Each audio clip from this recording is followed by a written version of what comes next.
Hi. Hi. Good morning. Good morning, Catherine. Hi. Zeta-Jones, hello. That's Catherine Zeta-Jones, that's correct. Today we have Catherine Zeta-Jones and Cassandra, Yep, Yep. Cassandra. Just one name.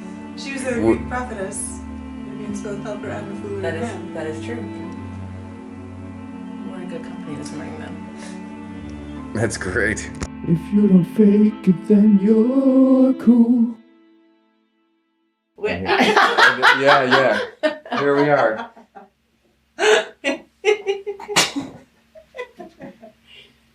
And with that, let's have some wine. And let's toast to season. We can do that toast first. That one felt it felt right. Thank you. I don't know how much we want. Probably more than that. I'll leave it on the table with you too. That wasn't an even pour.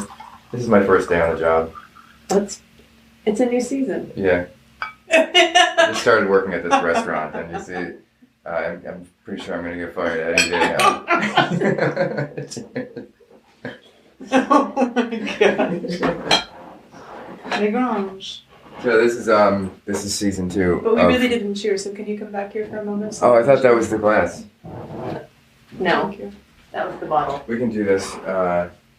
The easy way. Or what?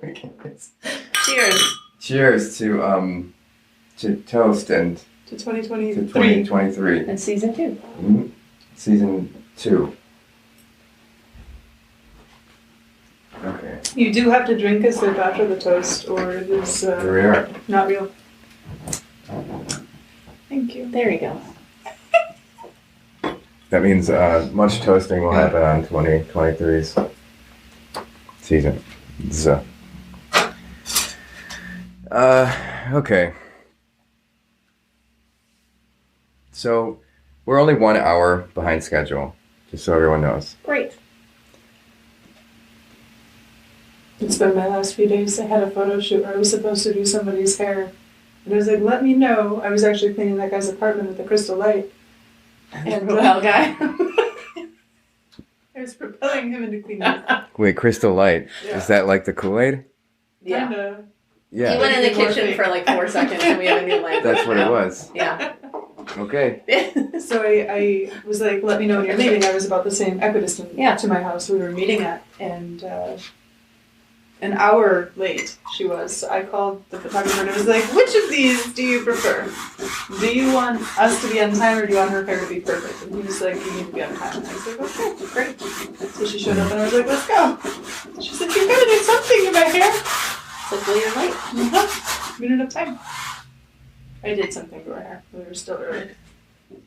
Is your face also recorded? Yeah. That's great. Occasionally. Were you doing design on the shoot or shooting the shoot? I was doing everything. So whenever I schedule a photo shoot, I let them know I'm also going to be bringing my camera. And anytime you're not shooting me, I will be shooting. So I was modeling. It was a cigar lounge photo shoot with Paul Davies. And we got to light up cigars outside and bring them back inside. And then we just had, it was this really cool vibe. Businesswoman. After work drinks at a speakeasy. Nice. Really beautiful space. Nice. Like Do Villa. you prefer to be on one side of the camera or the other? I prefer being on this side of the camera. Yeah. Modeling for 13 years, done runway, done covers of magazines. I've been independent the entire time. That's great. Represented by an agency. But in 2019, I was in the SAIC Craigslist Facebook group, and somebody was like, I'm giving away a camera, and I didn't know what kind of a camera it was. I was just like, fuck yeah. I was like, hello, can I please have this camera? And she was like, I'm so sorry, somebody reached out just before you and they've agreed to take it. I was like, no problem. If that doesn't work out, please let me know. Yeah. A week goes by. Hey, did you still want that camera? The first person flaked out. And I was like, hell yes! So I went down to the south side and it was really sketchy because I get down there and nobody answers the door and I'm standing there and it's like... Alarming. Yeah. Yeah. Hello? So I left. And she got a hold of me probably about 20 minutes after I left and was like, I'm so sorry my phone wasn't near me, come back and get it. And I was like, so I did. It was a Canon Rebel T2i 275 Okay. 3792. And it was... And she just gave it to you? Yeah, it was with a great lens. I was like, what are you doing getting rid of this? She goes, well, I got a new one, so I figured I would give this one away. I was like, you are incredible, thank you. What was great about the lens? It was not a kit lens. It had a wide variety of how close and how far it could shoot. Cool. Now, most of the lenses that I own are prime, so you only have one. Like, you have to Sure. be really creative with how you're going to shoot it. That's what I like about prime lenses. I like them. Yeah. I like them for the right things, for portraits and things like that. Precisely. What kind of lens do you like, Catherine? Clean ones. Clean lenses help. It is not. So speaking of portraits, we were talking about this last time we hung out. Like, when you're either painting a portrait or drawing a portrait or shooting a portrait, what pivot point do you come from with that? Do you try to shoot people how you think they want to be seen? Never. Or do you try to pull out what you want to see in them? Or do you try to just shoot blankly what is? Or somewhere that I didn't even think about? I see art written on each of you, and I'm just watching for movements. I do give direction sometimes because people can be really at a lack of confidence, and so it helps them to come out of their shell. I like to make people laugh. I think that people hate being photographed laughing. They think they look so ridiculous, and I'm seriously. like, your fucking soul is singing right now. Like, I love Yeah, I seeing know what that. you mean. And- And people don't ever want that. No. Yeah. Well, it's so often that it's caught in an awkward way. I find that when I'm shot candidly, I look like a totally different person. Like, to myself. Yeah. But, and I think that person is maybe 4. Yeah. See, I don't see that. When I get caught in pictures smiling, like you were taking a picture earlier, and I'm like, my teeth are going to be out, and I'm going to be all weird. They're the pictures I like least about myself in the moment, but they're the ones I like long term, and they're always the ones I like of other people more. Yes. Like when my son is laughing really big early, he's like, I look so silly, and I'm like, I know, but that's what you look like when it's genuine joy and it's not composed for other It's people, you. and it's not edited or filtered. Like those are the kind of portraits I really like. I like candid kind of pictures. I think I like taking candid photos best. But yeah, the only people who take great candid photos of me are children. So during family events, I always hand the camera to the kids because nobody's gonna smile at an adult who's taking their photo like 20 times over like a 3-hour No. period of time No, in a family event. not a real smile But anyway. Everybody loves a kid taking their photo. So that's always like and they love playing with the like expensive equipment. It's like not something they get to ever do. So it's like it's a nice exercise and everybody wins, That's super interesting. especially the unpaid laborers. Yeah.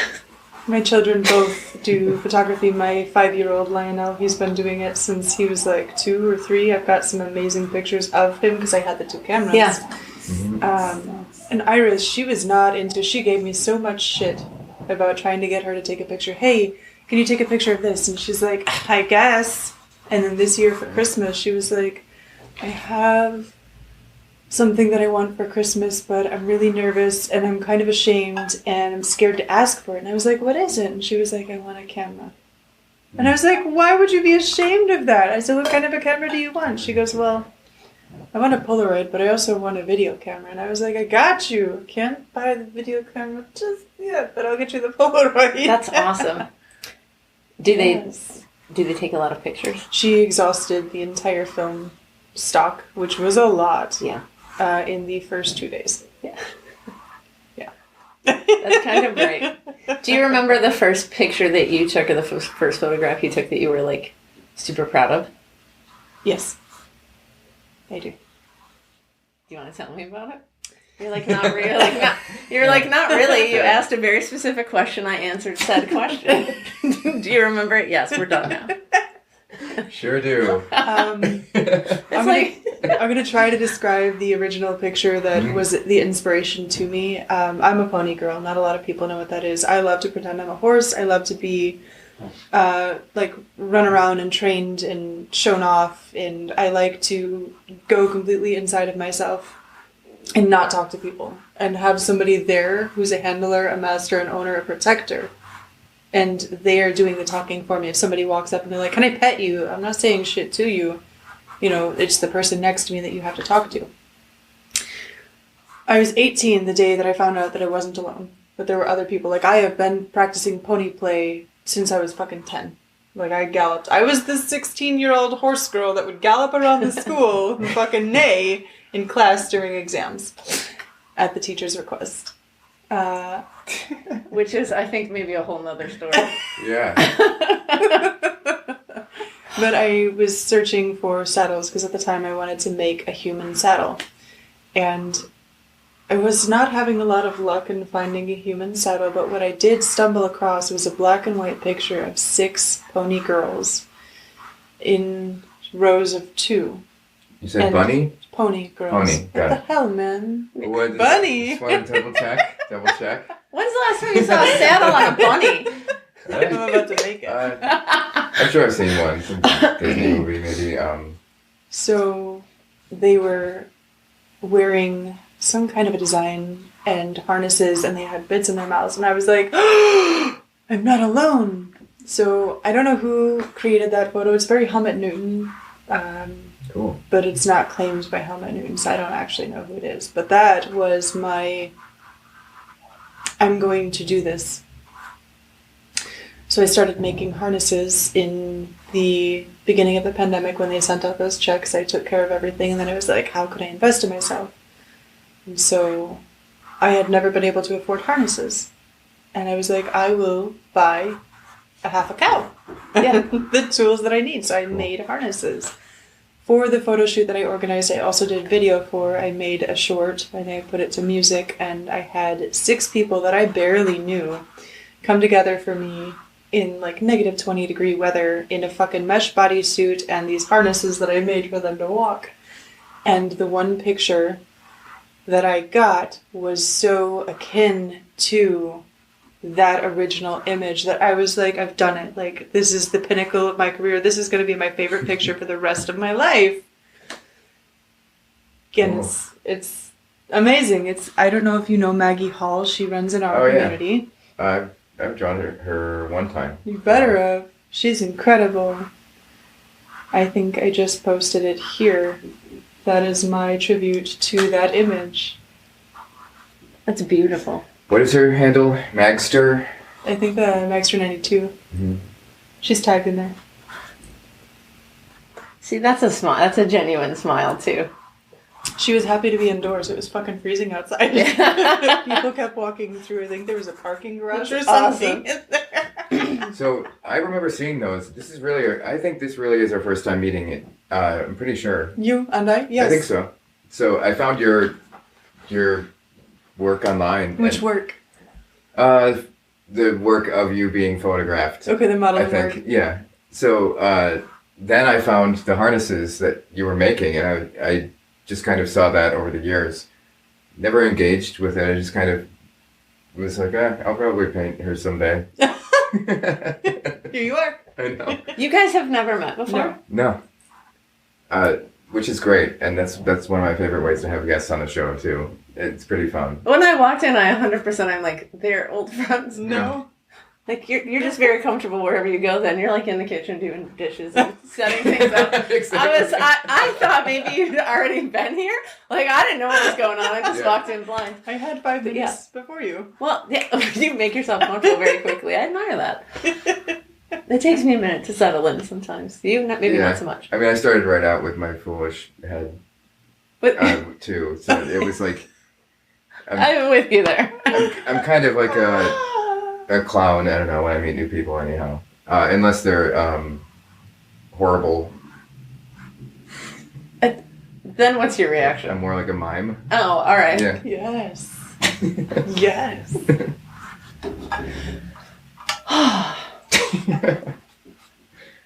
So you Yeah. just started doing pictures not that long ago, and you started doing like pictures you're proud of fairly recently.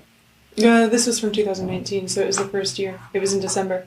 It wasn't even, man, I didn't even have the camera for a fucking month before I did that shot. Like, I came to it very quickly. Oh, so you just went at it. I did. I like that. I don't do anything half-hearted. If I say yes or commit to something, I'm there for life. That's it. Yeah. Cool. I'm gonna go down to my grave with this. I think there's a difference between people that think about things and then people that just do the things. Mm-hmm. I would agree. So you want to open your own space? I do, yeah. That's my goal for the next 3 months. My credit took a hit during the pandemic. I had a trip to New York that messed everything up. I had to cancel a bunch of work. My son got sick. And I had calculated everything beforehand, but that all, God hates plans. Yeah. So once I get my credit score back, I want to apply to become an LLC. I'm at the point now where I'm making too much money to not be part of an LLC. Like, I need protection. Mm-hmm. And I'm going to do that. I'm going to apply for a business line of credit. Somebody worked out all of this for me. Like, I come from Section 8 housing and trailer parks. I don't have a firm grasp on what normal adults are supposed to be like, what they're supposed to do. I don't think We anyone weren't does. taught that It's taken stuff a in while school. for me to figure that out. Yeah. We're same way. still- And I'm Hey. still at a loss. Still don't quite get it. No. Yeah. So I want to apply for the business line of credit. The beginning business line of credit is like $50,000. That's how people pay for studios. That's how people pay for, I want to build out a photography studio. I want to be able to do hair there, and I want to be able to have a gallery and host people. Also very important to me is actually a shibari suspension kit that I'm going to build myself. I want a place to practice BDSM. I want a place for other people to be able to come in and practice BDSM, and I want to be able to rent that space out to the right people, not just to everybody. It's my space. It's like coming in here and touching and rearranging things. I'm okay with that in constraints. In a space that you're welcome to do that, then do it. It's like my tarot cards. I let people shuffle them, but then I cleanse them afterwards. So once I do that, I want to have people come in. I don't think that it's fair that galleries take so much of what they do from your artwork. I 100% agree with you. I think it's absolutely ludicrous. Maybe you pay me $100 for the entire month and I'm good with that. Like, I also have other things going on here to contribute to the fact that I'm able to pay for this. I hear that.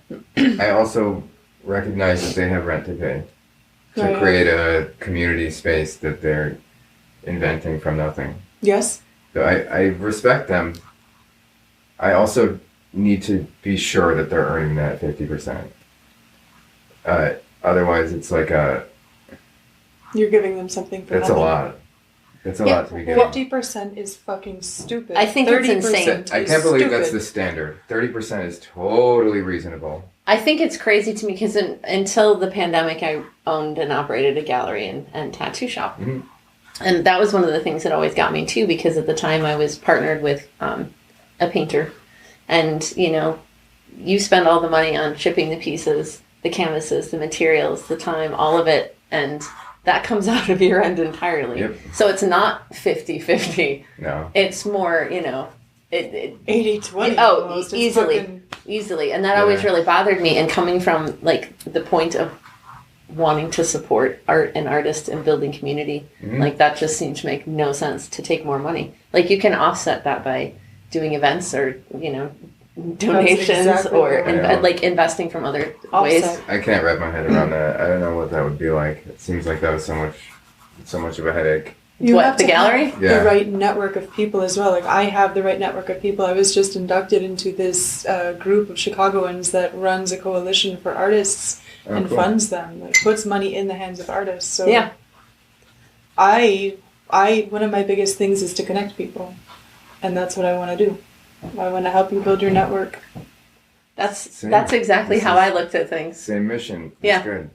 Whenever I was doing anything, I wanted to build a sense of community. And when I took over the space 100%, I was very set on things also benefiting like a charity or a cause, Mhm. like for it to be a bigger purpose. Yes. Like we were talking earlier, like there's some people that use like whether it's books or art or pillow, like as decor. Mhm. And I don't like art like that. I like art that's, intentional and driven, and the people that create that are genuinely and generally driven towards a bigger purpose than just selling one piece to one person. And I like backing, like, whatever charities they're interested in, or exposing, you know, different things that other people wouldn't have seen otherwise. I think it's much bigger than just selling a piece of art. I think it is community, and I think that bleeds into all sorts of different stuff, whether it's tattooing or music or fashion. All of it, I think, is kind of one, it comes from one school of thought, you know, which is creativity. And generally, that's a pretty kind community. Yes. And it's nice when people meet each other. Like, we've had events at the old gallery where people met each other and then went on to do, like, crazy collaborations or become friends or date or whatever. Like, you meet people that are you know, similarly minded, and you have no idea what can grow from that. And I think that's worth a fuck of a lot more than a 50%. Like, I think That's a very Instagram way to look at things, is that 50%. That's like your immediate instant gratification, whereas what you're doing is not instant gratification. There are long-term implications, and you don't even know where that ball is going to land. Right. That's what I love. I'm one of those people, I don't care about money at all. Right. It's not a money chaser. No, I was always told from the time I was little, like, money's only worth what you can do with it. Correct. And I don't have any use for it. Like, if we have heat and shoes and food, and we can sometimes travel or do something fun, like, you know, if I said any sort of prayers, like, in a traditional sense, it would always be like, may we have enough for ourselves and enough to share with others. That's pretty much it. Like, I could care less about building an empire so much as building, like, a community or a purpose. You know, I don't see any point. I think it's more important for our children to see that as opposed to see us chasing money. Oh, totally, because then I don't think you, as being a model for a younger person, what is that model as being success then? Like, so unless you're financially successful, what you do is worthless? I think that's nuts. The most successful people I know probably have the least stuff. Yes. And I think they're far more successful as human beings. And I'd rather raise a person who considers himself successful if he's happy and kind and, you know, is growing more than a bank account. I agree. You were going to say something and I cut you off. Sorry. Oh, it really seems like we're three cult leaders. Like, what are we going to do with that? I don't know.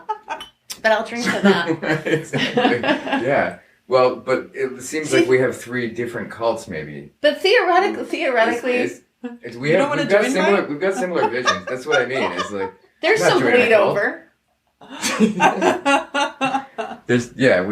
We'll collaborate. Cult Eyes wide shut. Eyes wide shut. Cult collaboration. I watch during the pandemic. I started watching a lot. Like, I don't watch pretty much any fictional TV, but I love documentaries. I want to learn about everything, and so I'll watch a documentary about anything, which leads me into some, like, really weird territories. Yes. But I got into this, like, kick where I was watching a ton of cult documentaries.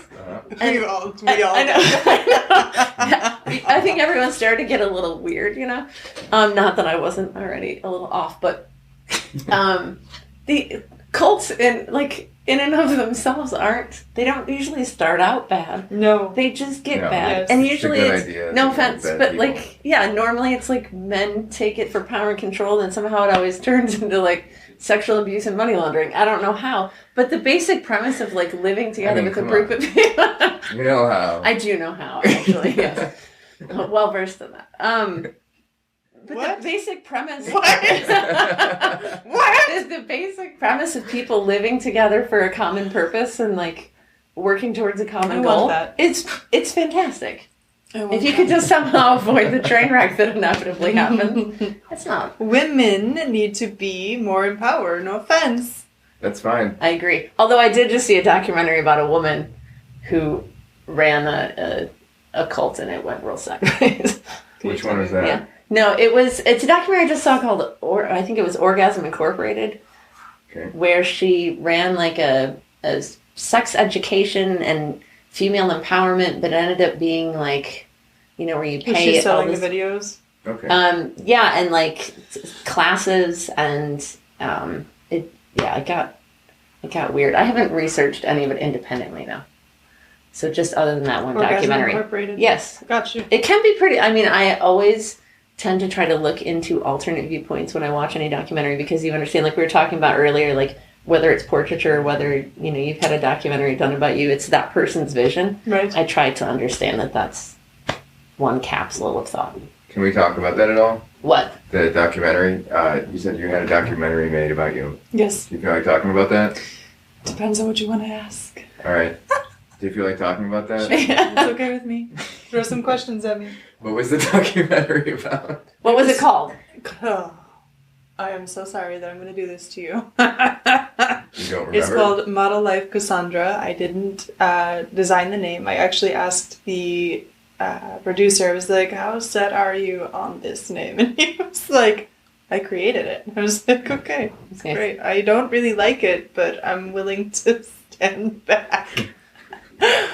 It's about my life and experience as a model, where I've come from, where I'm going, and where I'm at. And unfortunately, it is a snapshot of where I was at that time. Like, I was not so much into the photography. I was getting into it. And now some of the information is the lower evolution of where I was heading to, where I'm at today. Yeah. Okay.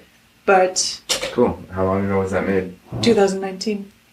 See, but isn't that great, though? Like, for most people, if you make a documentary about them, that's going to be basically what their life is like for 10 years before that and 10 years after that. I like agree. that there's so much crazy progress. I tell my son all the time, like, you have to be like a plant. Like, you're either growing and changing or you're dying. Those are the only When you're options. green, Like, you're if growing. you sit the same, Yeah. like, there's no such thing as sitting the same. No. Well, there is. It's People do atrophy, though. stagnate. Yeah. Yeah. Right. For sure, I also go through, everybody goes through cycles. You're growing. Okay, you've gotten to where you're going for a minute. You're going to rest until you're ready for that next lesson. Right. Hopefully. Hopefully. I wake up sometimes. So would you like to do another documentary based on what you're doing now? So I definitely want to do another documentary. I want to cover more of my life. I'm writing a story right now, and I did write one already, but I lost it. I had a computer crash on me, so I lost fucking so much information.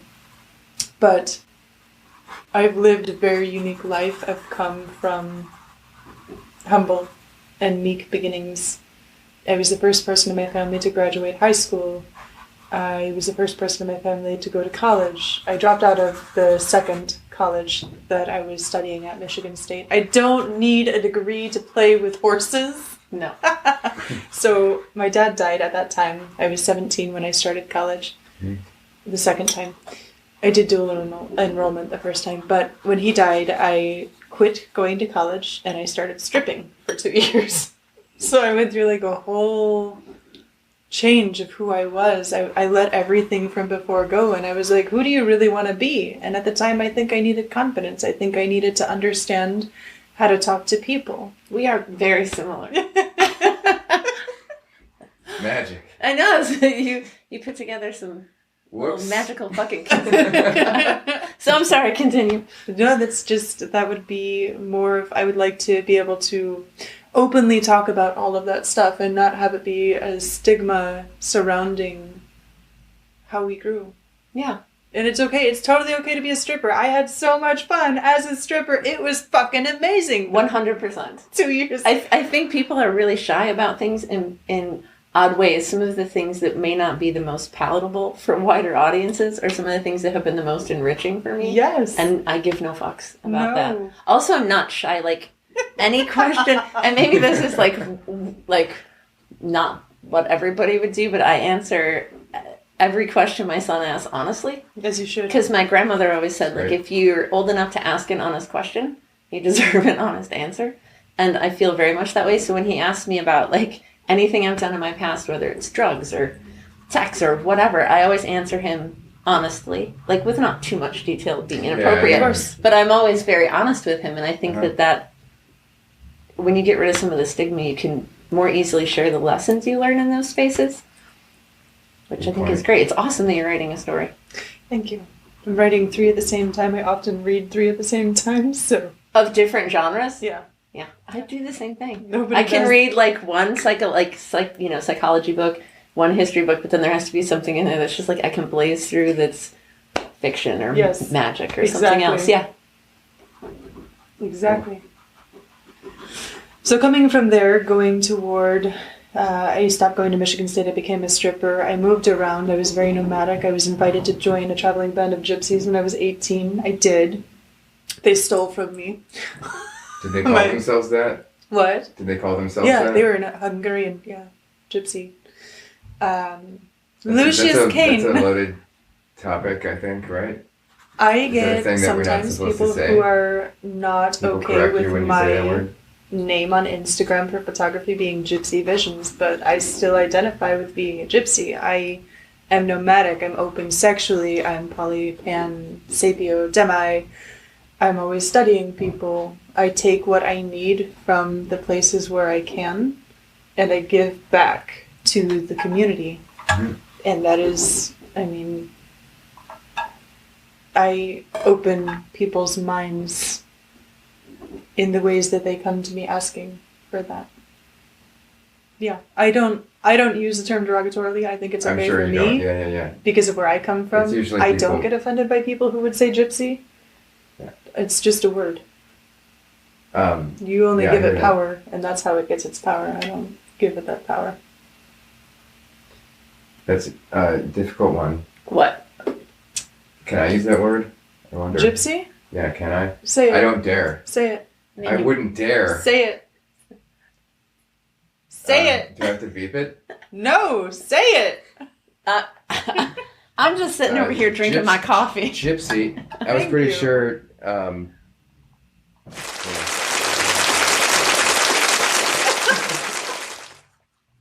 There's a sound effect? We can't hear it. The recording can. Oh. Does it sound like boing, boing, boing, boing, boing, boing? What does it sound like? Just applause. Applause. Oh, applause. Yeah. We heard a pause. That's what I heard. and I was I'm like, I don't know what that sounds like, but Me that's pretty neither. dope. Those are Just fine. like block us out. I need that sound effect like that Both in real happen. life where I can just hit a pause with people where I'm just like, give me That's a good. second. I'm having serious deja vu right Yeah. now. That's a good thing. I view deja vu as we've lived this life before in some way. We may not have been in this shape, but we've lived this exact moment and we didn't quite get it right, so we're doing it this I've heard time. that before. That's very I similar haven't, to but- how I view things as well. It doesn't weird me out. It settles me, and I'm like, okay. Yeah. I've heard that it's a glitch in the Matrix from a I movie I saw once. Which movie? The Can't Matrix? remember the name of it. Yeah. The name always eludes me. Do you believe in AI, if you will, in life? Like these people that you see driving everywhere all the time, every day, walking, and you're never actually going to be involved with them? What would you call that? The NPCs? Okay. I don't know. I think that term, when I've heard it used, is usually used to describe people who are kind of living in fear and people who are, not taking action. But I don't know that I've heard it used to describe people who you just don't happen to interact with or that you're crossing paths with. No, you have. Now, are you It is. postulating that they're not real people, or that they just aren't in your sphere of things? I don't form any thought beyond that. Mm-hmm. I don't have an answer to that question. Well, yeah. I mean, there's no way to know that.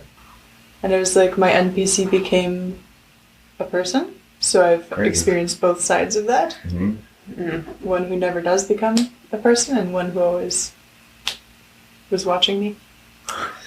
We are 1 minute 33 seconds, no, we're 33 minutes in. I was going to say 1 minute and 33 seconds. I feel like a lot has happened. Like, now I'm not entirely sure we're not in the Matrix because that's fucked up. Oh. So it's like 1:33, is it? Yeah, it See- is. See? Nice. See, now I'm tempted to eat the croissants, but I I have know, been wanting them for I- like 15 minutes. I know Oh it's my like God. not. I'm doing it. They're no longer warm. I don't care. That's all right. Does They that were mean warm you at have to one pronounce time. them with a Chicago accent rather than a French accent? I try not to be that person who's like, "Wah, wah, wah, wah." Right. Croissant. Yeah. Croissant. I now speak French, Yeah? but when I didn't and I worked at Alliance, which would be Alliance, Oh, cool. people would come in and be like, "Can I get a croissant?" And I'm like, Alliance. "I will fucking stab you." When did you work there? Did you I work worked there with for a someone year. named...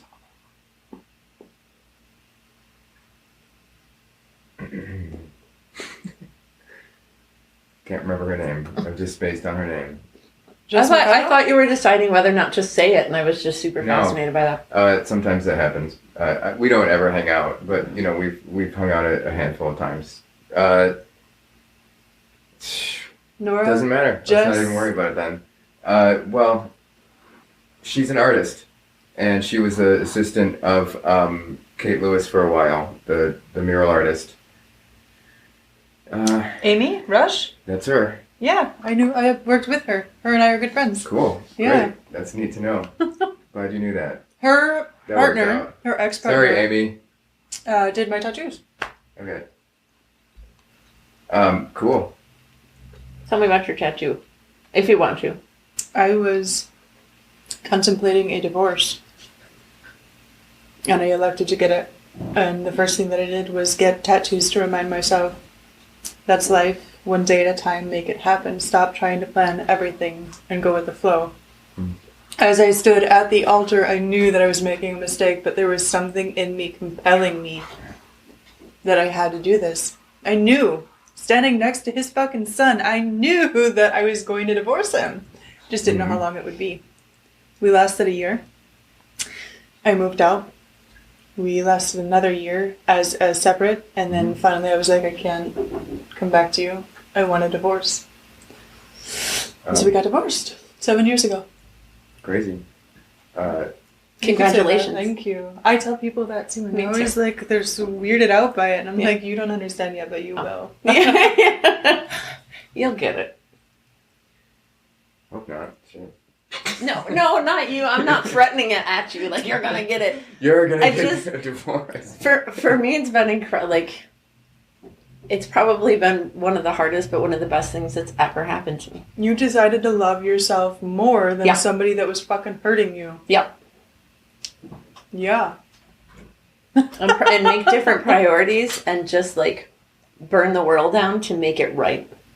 I left with nothing except for the crib for my, at the time she was 1, and a mattress that I got from some lady on Craigslist for free.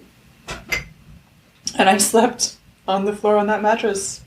I was dating a girl shortly after, maybe 6 months to 8 months, and she fucking came over and sat on the floor with me, and we watched the television on the floor together. Like, she will forever remain special in my heart because she was willing to stoop down to my level where I was at that time. Mm-hmm. I thought I was lower than I really was, though, because it does take so much self-love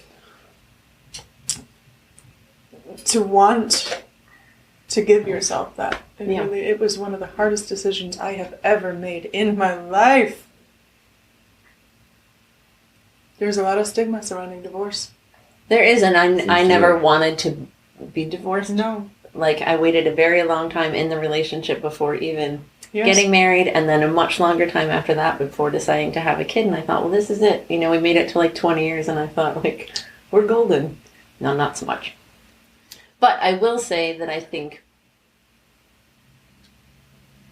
it's been a really reformative thing, and I think it played out exactly the way that it should have. Yes. Like, in retrospect, I think, well, you said, like, you knew it. Like, I always knew that that this would be my life. And I'm good with that. Like, I got my son out of it, and I think it's perfectly what should have happened. Like, that's the person that I'm supposed to parent, and I'm the person that's supposed to parent him, and it couldn't have come about any other way. He would have been different. That's so cool. And I'm happy that everybody's gone their own directions and everyone's happy and healthy, you know. But I think it's perfectly as it should be. You are always where you're supposed to be in life. I do. Like, sometimes it can feel like, you know, indecisiveness, but you're just waiting to be able to make the right choice. Right. I You're feel that way supposed to go through 100%. shit. I don't appreciate it when somebody throws that at me when I'm having a really shitty day where it's like, things are as it should be and everything's, you know, I'm like, go fuck yourself. But they're right. Like, I know I know that's true. Yeah. Those It's things just, are true. It just sucks. One, that they should go fuck themselves. Yes, 100%. Two, Like, pick better You're not time. helping. Pick better timing to tell me that shit. No. No, it's in a nice way, though. right. Just go and have Very a nice time lovingly. with yourself. Yeah. Yeah. Yeah. How anybody is my friend long term is beyond me. But I have friends that have stuck with me through every incarnation of my, you know, bullshit or successes or some weird hybrid of both. Oh, yes. Yeah. I don't have a lot of people from my early days. I did move every 6 months. I went to 15 different schools, but switched between them 20 times. And so, at that age, That's a lot. I know. Yeah, that's a lot. I My mean, I father, moved a lot. That's again, quite a bit. was wanted by the FBI, and my mother was running for my father, and then I lived with my grandparents, and I moved out at 15. But anyway, so the oldest friend that I have is somebody that I met in high school, Nicole Davis, and she is the person that was like, you know, I had just had my son, and I was kind of wallowing. I was like, I don't know what to do. Like, his dad and I are going to stop being together, and I don't know what I'm doing with my life. I'm fucking tired of working 3 jobs, doing service industry, doing bartending. It's like, I want to fucking fight these idiots that come in every day. I just cannot do this anymore. Yeah. I was done. And she was like, Cassandra, why haven't you enrolled in cosmetology school yet? She's like, I was so sure that you were going to do it, and you chose horticulture instead. And I just, you know, I appreciate that you did that, but why are you not a hairstylist yet? Yeah. And I was like, you know what? You're right. So within a fucking week, I had applied for FAFSA. I had enrolled in this school. I was approved to go to this school, and I started all within a week. And I owe that to her. Man. Well, yourself as well. Yes, but the idea came from her. Yeah. It was not even something in my head. I was doing hair long before I went to cosmetology school. I've been doing it a long So you time. hadn't expressed an interest to her initially, like, I really want to do that when I get older, and she reminded you of it. She just pulled it out of nothing. That's kind of amazing. Yes. That's you a good are where friend. you're supposed to be. Yep. But also, I think the follow through with that really counts. You know, there's I have it written on the wall in my kitchen because it's kind of like my motto. And my Latin's really bad, and I won't amuse anybody by trying to pronounce it. But it's a quote from like the Hannibal, who was an old war general, not the fun-loving guy. No. Which is also a separate love affair I have with Mads Mikkelsen, but we'll talk about that some other time. Sure. But the quote is, we shall find a way or we shall make one. Yes. Which is 100% how I run everything. Like, if there's always a route to get something done. Yes. Mm-hmm. Always. Yes. And people are like, well, they said no. And I'm like, yeah, I see, and I hear their no, but I raise them another no, and I'm going to do the thing anyway. Like, I think there's a certain amount of perseverance, and I don't know where that comes from with people, but all the people that I'm really close to have that same mentality. It's like this rogue, like, we're just going to figure it out and kind of piecemeal it together. Mm-hmm. Like, kind of Mad Maxes. That's not a thing I can say. Mad Max? Mad Max-ish? Ish. Yeah. Mm-hmm. You know. Yes. Thunderdome-y. Thunderdome is a good way to describe it. Yeah. Yeah. That's one of my 11 guidelines to not being an asshole in life. Is Thunderdome-y? No, it's there's always an angle. Oh, yeah. Oh, what are the other ones? Number 1 is stay out of volcanoes. Okay. Yeah, I like that one best. Yeah. It's number 1. That's the most important one. I was actually going to attempt to celebrate my birthday at a volcano. Yeah? This year, but I didn't make it. See? You made the right choice. Yeah. According to well, now it's a number 1 life lesson, so see, I'm glad we had this conversation. Do you genuinely mean volcanoes, or do you mean both figurative and literal? I mean whatever is applicable to the moment. Okay. I understand. But I have had the fantasy of diving off of a helicopter into a volcano as a nice way to go out if there should be, a decision to make. Zombies. Yeah. Done. Yeah. Sure. Yeah. Fuck that. That's a good one. Just like I will rejoin the earth. Out. But I think I can't remember. Do you the see others a crocodile there? There is totally a crocodile there. Look at it. See Where? a little lizard guy? Yes. It looked like a crocodile. Yeah. Komodo dragons. I knew that. So this painting's called Lady Komodo. And Oh, there's another one. this is of an Australian model figure. Well, she's not a figure model. She's an art model, nude model. Alice X is what she goes by. She's retired now, but she lives in Sweden with her husband. He's an artist. She came through Chicago, and I saw an opportunity to work with her, and I was like, shit, that's amazing. I'll never get this opportunity again. So that was great. She was available, and she sat for that painting for about 4 hours. Yes. It was pretty cool. It was difficult. The pose was super active. So I had somebody pose and see if it was possible first to see if you could to hold that pose for 4 Yeah, hours? because I had the image in my mind of how I wanted it to be, and I don't remember why I thought I wanted it to be super active and like between two poses in a way. So it was like a sort of strange. That open And it wasn't. hip It's not is not the difficult. passive reclining nude, It but is. like Yeah. the very like extremely active reclining nude. Yeah. Where it's like a dynamic figure who's got a mind, Yes. and that's what I wanted it to be like.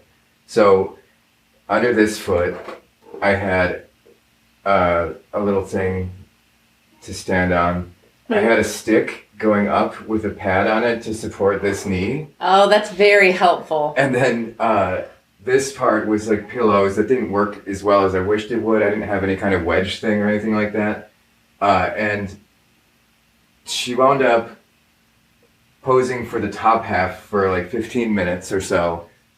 And then Was it on like an elbow? and then relaxing. Yeah. Yeah. And then she would relax, and then I would paint the bottom part. And then she would go back and I would paint that, and we would just kind of like go back between the two poses. So the two poses became one pose. It became even more active than I originally intended because of that. And hopefully not too Frankenstein-y looking, but I don't think it is. No, it's beautiful. So she's great. She's a retired model, so I don't know that I'll get another opportunity like that unless I go to Sweden, which is possible. It's amazing. I went to Sweden last year. It is amazing. Yeah. Where did you go? We went all over the place. We flew into Stockholm, and then I wanted to see That's where I stayed. where my family had come from. Mm-hmm. And since the time I was really little, for some reason I had this idea that there was, I knew it existed, but there's this island off the coast of Sweden that I always wanted to go to and sit on the ocean and look at the wildflowers. Since I was really little, I'm like, that's what I would like to do. Cool. And I kept waiting for that to, I don't know, somehow magically manifest. And I'm like, fuck this, I'm going there now. Because nobody's going to take me there. Yeah. Like, I'm going to do the thing. That's how it has to happen. So I did. And I just went and sat on the beach in the rocks and next to a shipwreck with these wildflowers and just sat there. I was like, this is That great. was it. Did So you I get did photos? that. I did. I took some photos. Cool. Also, I think it was just kind of in the moment. And then we went to a bunch of places that I kind of let the trip design itself a little bit. I like to have a car so you can see where the day takes you. Yeah. And we ended up at some old religious sites and places where intentional practices have been taking place for thousands and thousands of years. And you just go sit in a field and feel the energy of that place. And yeah, it was very enriching. And then I saw the very small parishes where my great grandparents had come from, and the church they built, and I just wanted to see all these places, and I don't know, kind of find out where I came from a little bit. But I ended up finding out much more about myself than I did about them, which is always the way ideally Good. travel should I should hope so. feel. At least it seems like that in the movies. Yeah. You've traveled quite a bit. I think so. I did. I lived in Stockholm for 2 months with Nerdrum. Yeah. And that was... Wait, was it 2 months? Might have been 1 month. But we went back and forth a couple times. One time we flew, one time we took the train to Oslo. Yeah. And that city I didn't get to explore as much as I would have imagined that I would like to. But we were just working. I was there to study painting. I wasn't there to be a tourist. And I was warned that that's not the best behavior to exhibit when you're trying to study with someone who's with such a rare opportunity. Yeah. So I took that advice. I was a good boy. Would you like to go back? I don't know that I'm welcome back with the family, but I think that... Well, that sounds like a fun story. Yeah, maybe I'll tell it one day. Okay. I don't mean specifically back to that circumstance, but back to explore the things you I would did. like to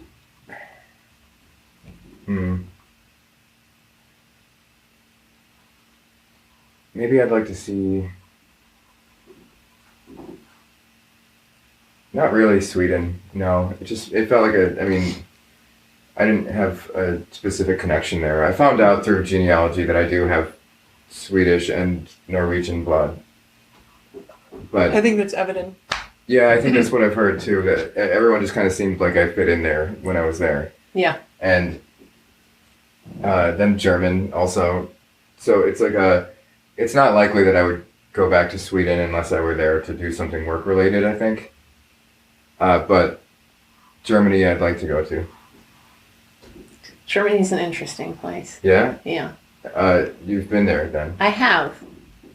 For my 40th birthday, again, I decided nobody's ever going to take me to these places I want to go, so I went. And I would sleep on the trains overnight in between countries, so I could not only save on hotels, but see as many countries as possible. Cool. So you'd fall asleep in Munich, and you'd wake up in Venice, and then you'd spend a couple days there, and then you'd fall asleep in so-and-so and wake up. It was like the cheapest way in the world to travel. Oh my god! It was the cheapest way in the world to travel, and then you could just do bits of all sorts of things. And so I spent some time in Germany. Oh my god! I'm super cheap, but I'm determined to like do some things. Yeah, you're gonna live whether anyone likes it or not. Yeah, Germany is an interesting place. It's like the major cities were really lovely, but then I visited a concentration camp, and that is by far the darkest place I've ever been in my life. A meditation retreat? No. Different kind of concentration camp? Oh, yeah. Energetically drawn? Yeah. Got it. Wow, that was a dangerous joke. Yeah, I was like, well, I'm not sure what we're talking I about. landed it. It was okay. You landed it somewhere like back there, though. Okay. I'm not sure that I saw you even. Are you hitting that applause button? There you go. Yes. Excellent. But it's one of those places, like, it's probably one of the only places I've ever been that I couldn't allow myself to be physically present at or look at. Like, I looked at most things through the camera, because then it, at least, I don't know, it felt energetically a little bit shield-like. Because just being in there, being on the grounds, like, it had just snowed, and, you know, there was only a few people visiting the center at the time, and you could see, like, the outlines of the bunkhouses, like, just in the fresh snow, and it was just, I get goosebumps thinking about it now. It's just a really dark, of course, yeah, really heavy place. Have you been to the 9/11 memorial? I have. So that was what I felt there. I felt like I couldn't breathe. I felt very heavy, and I started to feel sick. And it, you know, if you've ever been there, you'll see that they have these giant holes in the ground where they have continuous falling water, and nobody thinks of this, but like, how dare you? I understand that water is a rebirth. I get it, but how dare you put something that's going to be falling for the rest of however long it's there? How dare you not realize what you're saying? Maybe. I actually, I said I've been there. I haven't. Forget. That was the slogan to, you know, that's pretty visceral memory. I don't know. Do I think that? You don't have to. I do. Yeah. I haven't been to the memorial. I was at the site not long after it. Like, they still hadn't finished cleaning it up, and that was a lot. I haven't seen the memorial. It's just these huge black orifices that are probably, I don't know, 200 feet deep.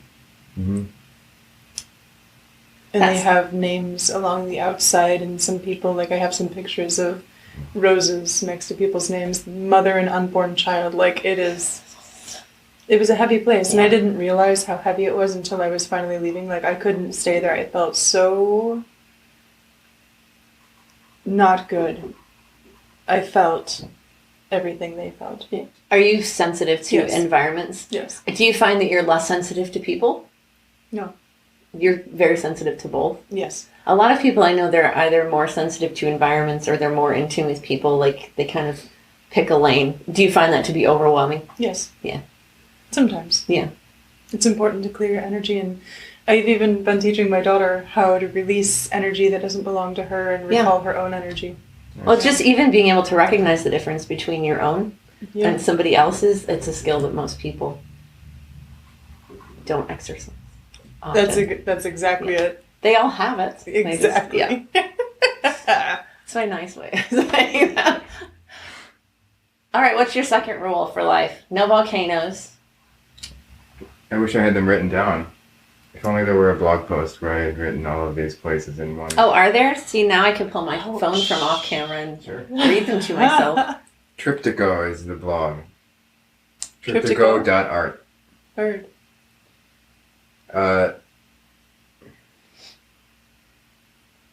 He's a So friend. let's look at that. He's what? He's a friend. 11 guidelines to being passive aggressive. Parts 1 and 2. Okay. What was the total? All right. Stay out of volcanoes.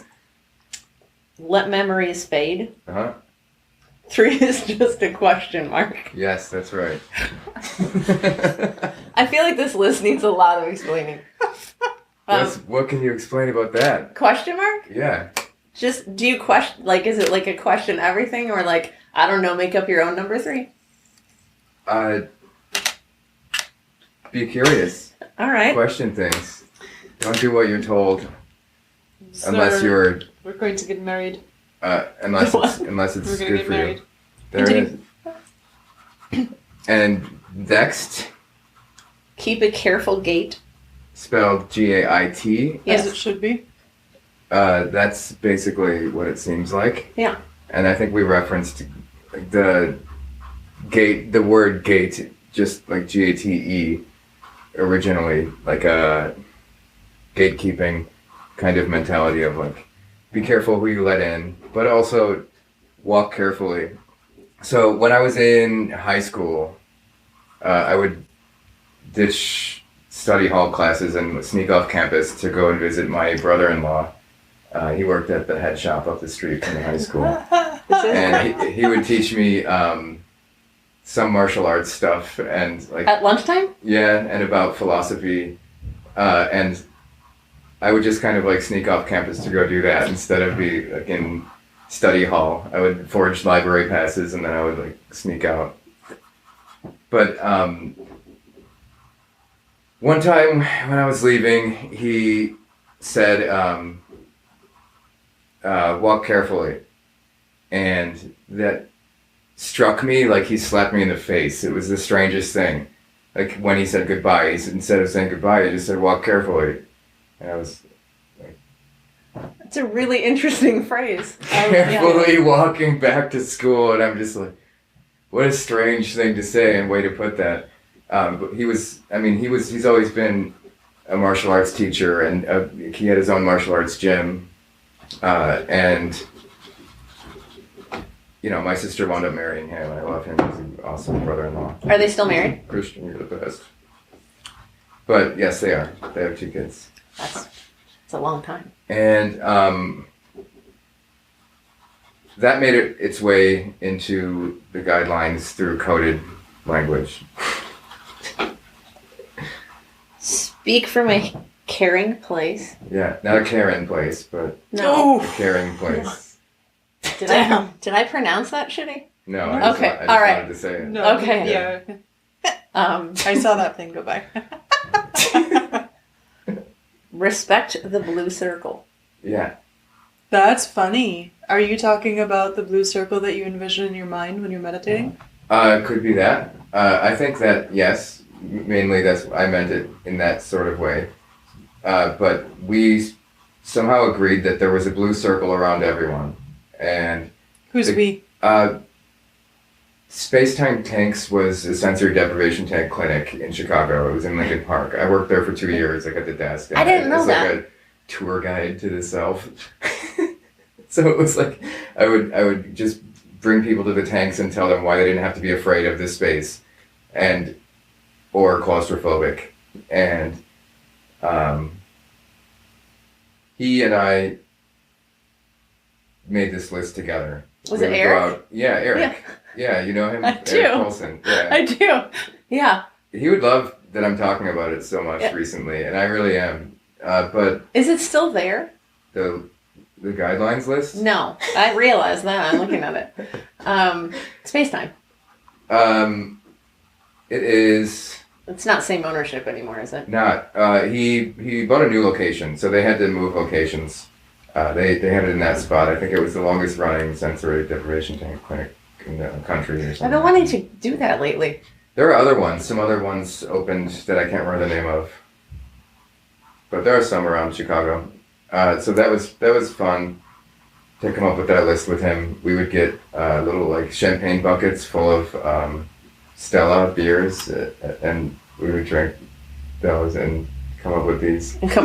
So why are some of them crossed out and not?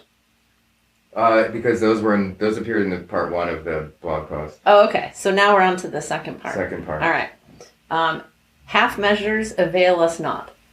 One of the people who worked at Space-Time Tanks was in AA, and I think there's something in AA that we sort of borrowed that from. About not using half measures. Yeah. So, that's what I said earlier. Anything I do with my entire soul. Yeah. The next one, there's always an angle, which we've Yeah. talked about a few minutes earlier ago. verbatim. That's the one. Unencumbered success. That's good. So That's good. Don't let anything weigh you down that shouldn't be weighing you down. It seems right. Yeah. There is no power in judgment. Yeah. I like that one. Yeah, it might be a lie though. When you're judging somebody, you're simply seeing the mirror of yourself. Right. Yeah. There's not real power in it, but society will recognize power in it. Yeah. But it's not. There's whole talk It's not shows. real power. No secrets kept from shadows. This is a very poetic and lovely list. Thanks. And I agree with pretty much all of them. Not that you no needed secrets my kept from approval shadows. with them. I did actually. I've been waiting for it since the creation of it. Yeah, I'm sure it's on Finally. bated breath waiting for me to show up with my fucking opinion. Here it is. Well, there You you can go. rest. Yeah, No secrets kept from shadows is what it sounds like. that's great. You can't hide things from yourself. You know you're lying to yourself. Yeah. And that's basically what the shadow is. It's the self. And you can't escape your shadow. It's with you. That's it? That's all. That was 11. Yeah. Cool. So, what I do you don't think? feel that was 11. It was. I feel like it was more like 7. Did I not read? Speak from a caring place. Yeah. Did we say that? Mm-hmm. Yeah. Yeah, that was it. That's all of them. Rewind the film. Yeah, let me just rewind this real quick. Hold, please. While we- It is time for a break. And how is that for perfect timing? Everything is as it should be. Yeah. Hey, oh So, my. Does this mean we can have heat now? we can have, I guess I have a space heater, but Can I have we a feeling light? that would trip the breaker fire? with all this stuff plugged in. I'm just teasing. We could have to light we the could fire. turn the oven on and we could hover around it. I'm not into the whole Sylvia Plath kind of afternoon that sounds like. I have to pee. Yes. So I will So be with back in that- a minute. Go find your own restroom or bathroom or photo booth or whatever you're calling it. So this is the segment where we do segmentation. And we try to get as many things on camera as possible without getting anything at all. I see there's a photo booth. Some people call it a bathroom, some people call it a restroom. It's a photo booth. Okay. I'll trade you back. All right. Okay. All of my belongings. I'm gonna leave now, okay? These objects. So pure. Selenite. Such purity. You have a slingshot. That's the from story the with Philippines. That's from an old friend gave me that after going to the Philippines. It's very cool. Do you use it? I broke it when I tried to use it Oh. 2 separate times. Well, slingshot? it might not be for you then. You could see it was very handmade. I think it was made out of a hairbrush. It is made out of a hairbrush. By Clark. By Clark. Well, That's pretty cool. what do these objects symbolize to you? What do they symbolize to the world, more importantly? I would say again, it represents the Stone Age and where we've come from. We're still making tools out of something that once Look at that. existed. The warrior and the priest. I like that you tried to use it Priestess. twice and it didn't work out. It's like Priestess. Priestess, Thank you. priestess, Not priest. priestette, Priestess. priestette. Priestess! I'm a priestess! Yes! All right, we'll take that. So what's the story with your bricks? Do you collect them from places you go? Are they used to prop up things? They're not significant in any way that I have a memory of where they came from. So I just find them and I say, I could use this brick. And you bring it home. Collect them along your walks. I love it! So you're the guy walking down the street at like 3 a.m. with a brick. That's You right. got this backpack. And I bring it home, I don't put it through someone's window. Well, I back that. This is a designer rag. I only use designer rags. Ralph Lauren rags. Do you know that he's horribly It's racist? very nice. I do now. Should there. Ralph Lauren. Yeah, he was in the news probably 10, 12 years ago for saying something like, I'm not dressing for them. I'm paraphrasing. He was talking about the blacks, not the gays. Got it. Yeah. It's hard to tell I know. these days, you know, when people say that. I did just watch a documentary about Abercrombie and Fitch. Oh boy. And one about Victoria's Secret. It's all terrible. Victoria's Secret's particularly awful. Yeah. Not so much in any of that. What is her secret, anyhow? It's a man. Yeah. His She's name's not- Ray and he is lives that- in Ohio. No, She's not that interesting at all. it's Is a that the secret of Rude as Victoria? hell. No. Rude as hell, Adam. it's I a, have some Victoria's Secret stuff that photographers have purchased for me. it's an I can't complain if I encounter Victoria's Secret in the wild. I wish. See, but I think that I've never But I been think able that- to attach to it like Victoria's Secret. Because before I had my breasts done, I was way too small to wear anything in the store, and afterwards I'm on the other end of not being able to wear anything in the store. So I guess I Secret's out. overshot. Yeah, well, that's not a secret. I tend to have no secrets. I give I no don't think fucks. that didn't seem like a secret. No, it's definitely not. I tend to try not to do things I'm embarrassed about or have to lie about. Yes. I don't regret anything I've ever done. It was what I wanted at one point in time. Yeah. That's a nice mentality. I mean, I've done some things that aren't great. I hope I Sure. share it one day. That I wouldn't do them again, but I don't regret having done them. Because every weird No, choice you they- made, whether good or bad, put you where you are. They make Yeah. they make you a pretty interesting character, you know? Like all the decisions we've made, it's like, Yeah. that's what makes us these things. Isn't that the ancient Chinese curse? Like, may you live in interesting times. I'm not sure, but that should not be a curse. That should be a blessing. Yeah, Just saying. I agree. We were just talking earlier, like, I never know where my days are going, ever. And it usually is so much better than I could have planned them. I love just being in the flow. Yes.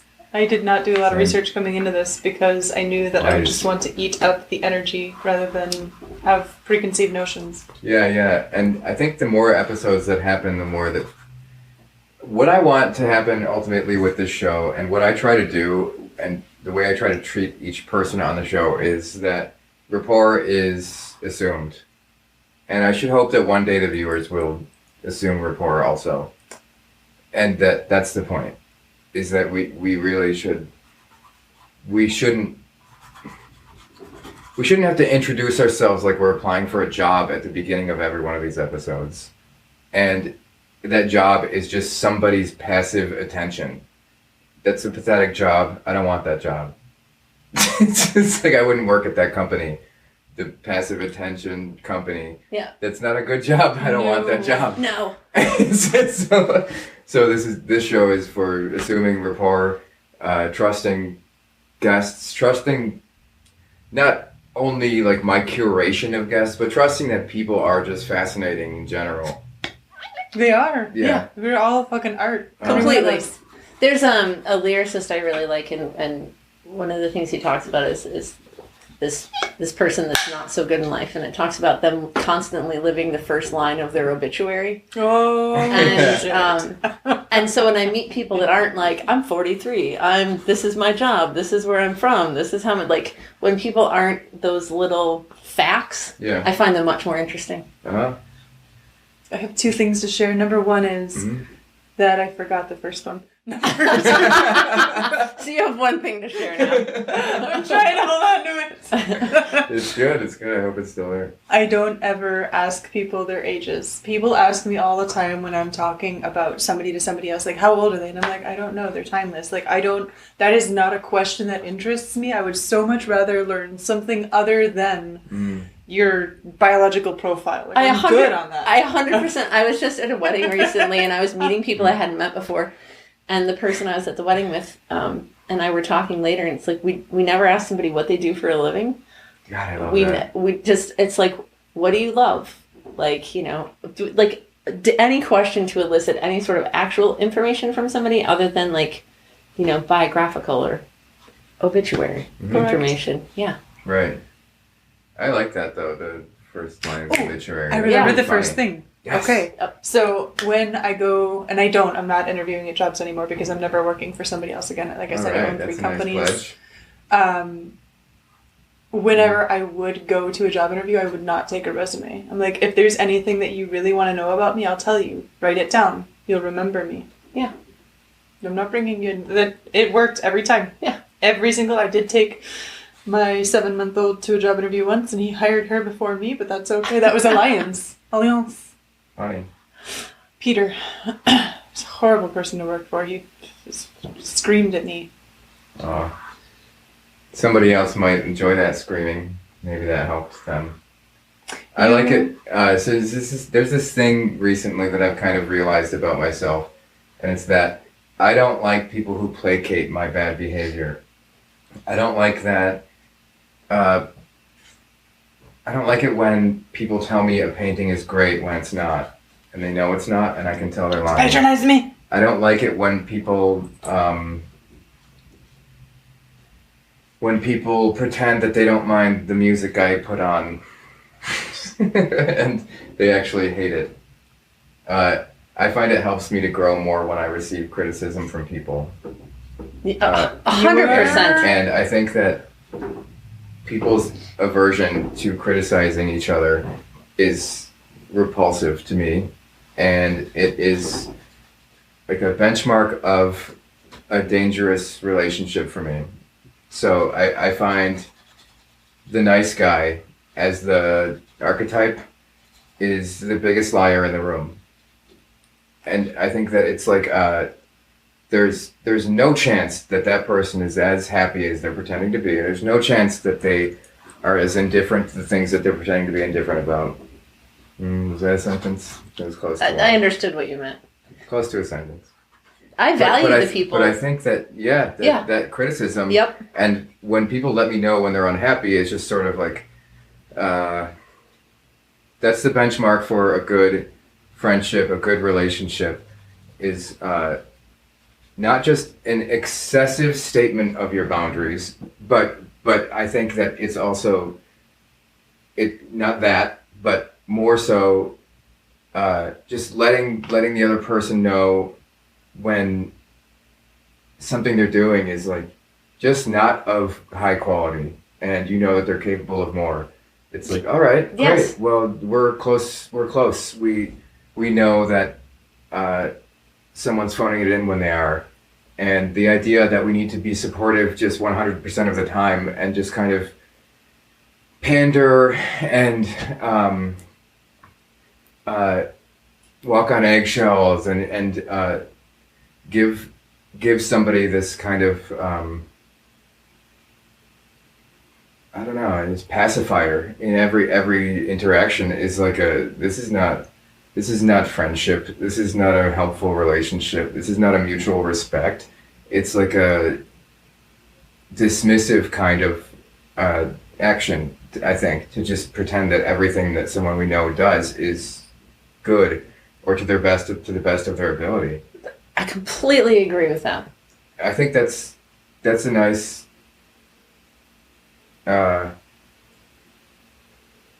launching point for some insults. So let me hear it. I don't have insults for you, but I mentioned earlier the shoot with Paul Davies. Yeah. When I first started working with him, I was like, I don't particularly enjoy your edits, and I would rather just be allowed to edit them on my own because you put this whitewash over them that makes it look like this faded photograph. Mm-hmm. And he's like, well, that's how I make it feel like it's a dream state. I don't like it. Yeah. So over the course of the years that I have known Paul Davies, his photography has improved so greatly, and he's like, I attribute that a lot to you. I think I was the first person in his life who wasn't like, oh, you have naked women and you're... No, get better or you're not going to have good people working with you. I think you should always be as present as you can with people. And I think it's really important to not impose your will on somebody else and be completely... I know people that are very outspoken and very critical and very particular. And because of that, everybody else around them does all this work to create an environment so this person's all taken care of. I'm not into that either. Where like one person is so opinionated and honest that they rule everything. Oh yeah. I know what you mean by that. Yeah, but I think it's incredibly important to be present with people and to be honest with them, and also understand that sometimes you're wrong and your opinion isn't that important. Like I may have judgments about what somebody does with their life, but it might very well be right for them. It's what's working for them. Right, but if we have a close relationship, like I have friends and some of my best friends are the people that tell me the worst things. They're like, you're being a huge bitch right now. Or that is an enormous mistake. Or like, get your shit together. They're the people that will tell you the tough things. Yep. And I don't need compliments. Like, what are you doing going out like that? You look absolutely insane. Right. You're only going to attract negativity. And I'm like, great, then I'll just put a hat on it all and we'll head right on it anyway. It's like, there's like, I can think of a specific example that I might be talking about of people in the past, but that's where my statement came from. It's like there's something about protecting the people who you love a little bit that seems like it's an impossible thing to do, but you're allowed to have an opinion, and the reason that they chose to invest in your relationship is that they respect something of what you think. Yeah. So why not express what you think more often? I completely agree. I think there's, you said something like speak in a caring way, I think was on your... Yeah. Yeah. Yeah, you don't need to give it like hardball every time. Right. It's not a necessary thing. Right, and I think if you're coming from the position of wanting somebody or wanting to participate in somebody's improvement or showing them honestly how they're received by other people so that they have a chance to decide whether or not they want to implement that feedback into any sort of change of their own character. I think it's important to be honest. Yeah. Agreed. I think that's the difference between I don't enjoy going out and just being social for the sake of being social because I think the conversations are very uninteresting. They don't add anything to my life. Yeah, they're actually taking away from either something else I could be doing that would be enriching for myself or doing something restorative for myself. It feels depleting to me to have that level of... It's exactly what it is. It's not filling my well in any way, it's just draining like any sense of insert whatever works for you here. But yeah, I think when you have a meaningful conversation with somebody or actual communication, it can't help but be enriching or improving. Ideally. And the only reason I'm going out these days is to recruit people for this show. Yeah. That's about it. Okay, so do you have any crazy... That's always my ulterior motive. Do you have any... That gets me out of the house. That's a good thing. That is a good thing. Do you have people talk about having a celebrity crush. Do you have a secret wish list of people you would love to put in the situation that you don't know in real life? The Weeknd. The Weeknd? He's not alone. No. I just need you guys to understand that ever since the beginning I have understood completely everything about Avril. Cool. I wish that one day I could meet him. About who? And just shake his What is hand. that name? Avril, The Weeknd. I don't know that name. That's him. I didn't know his name. Now you do. You're Yes. welcome. Avril? Avril. Like Levine? Yes, Same spelling. I'm pretty sure. Cool. Good to know. Hold on. She brought her phone onto the set. That's good. I'm tattling. That means that means we don't follow rules here on Painting Everybody. I love it. I love it. It's just, rules are for suckers. Have you tried to have rules to this and people just go off the rails, or is it never been a rules thing? There are a few rules. Oh, what are they? I don't think I know them yet. Okay. And you won't know it until somebody breaks them? Yeah. And you're like, fuck, Yeah. that went sideways real Right. quick. Nobody says anything that's particularly Able. damaging. A-V-I-L? A-B-E-L. Able. Wait, Wow, A-B-E-L? Like the Bible? Like the biblical Abel. Good, so not Cain. That's some such a- generous parents. Yeah. His first language isn't even English. What is it? I'm going to try to pronounce it here. Amharic. Hmm. He I was- said, like I have some sort of context for understanding what that is. I have no context for understanding what that is. His mother and grandmother immigrated in the 1980s to Canada from Ethiopia. Okay. He quit school in grade 11. Okay. And he devoted himself to unbridled partying. That comes through Able. in the lyrics. All right, so who would you pair him with if you were... Myself. Well, then you'd be over there, right? Or would you just be here and Adam would still be there? Adam would still be there. Okay. I would just get to You know do the weekends. facilitate things comfortably. Got it. All I right. don't know if you would have much room to talk. I would be like... he's so interesting as a person. He's gone through so many changes and metamorphoses. And his art is his fucking art. Like the Super Bowl thing that everybody was so pissed about him performing. They were like, oh, it was really shitty. I loved it. I saw it for what it was. He fucking financed that himself. Oh, cool. He paid for it himself. I didn't see it, but now I will have to check it out. That's the way to do it. I get it. I do. I pay all of the models that I have on my stuff. 100%. I can't afford it. I paid for this show. I can't afford it either. So What'd I'm you pay applying for for? grants now. Huh? What'd you pay for? All the Hosting? equipment. Ah, got The it. equipment. Everything. All the things. Yeah. Software, everything. Self-funded so far. I was lucky to have this amount of money that was intended for a different purpose. It was intended for an engagement ring, and then that went away. To the person? No. Okay. Nothing like that. This was a year and a half long relationship that I was like, this is gonna go a different direction than it wound up going. I don't know. It happens. So I took that money and I thought, Congratulations. yeah. Right. You are there. You do realize it. why don't I get back on my rails and not derail, Okay, Ozzy. you know? I do. On my zany train. Okay. That's what this is. It's more of a zany train than a crazy train. I like it. Oh, she's... There it is. Crack it open. Get it. All right. This is the complete bullshit question, but I'll read it. Sure. What is guaranteed to bring you happiness? Guaranteed. What did you say? I said guaranteed. Guaranteed.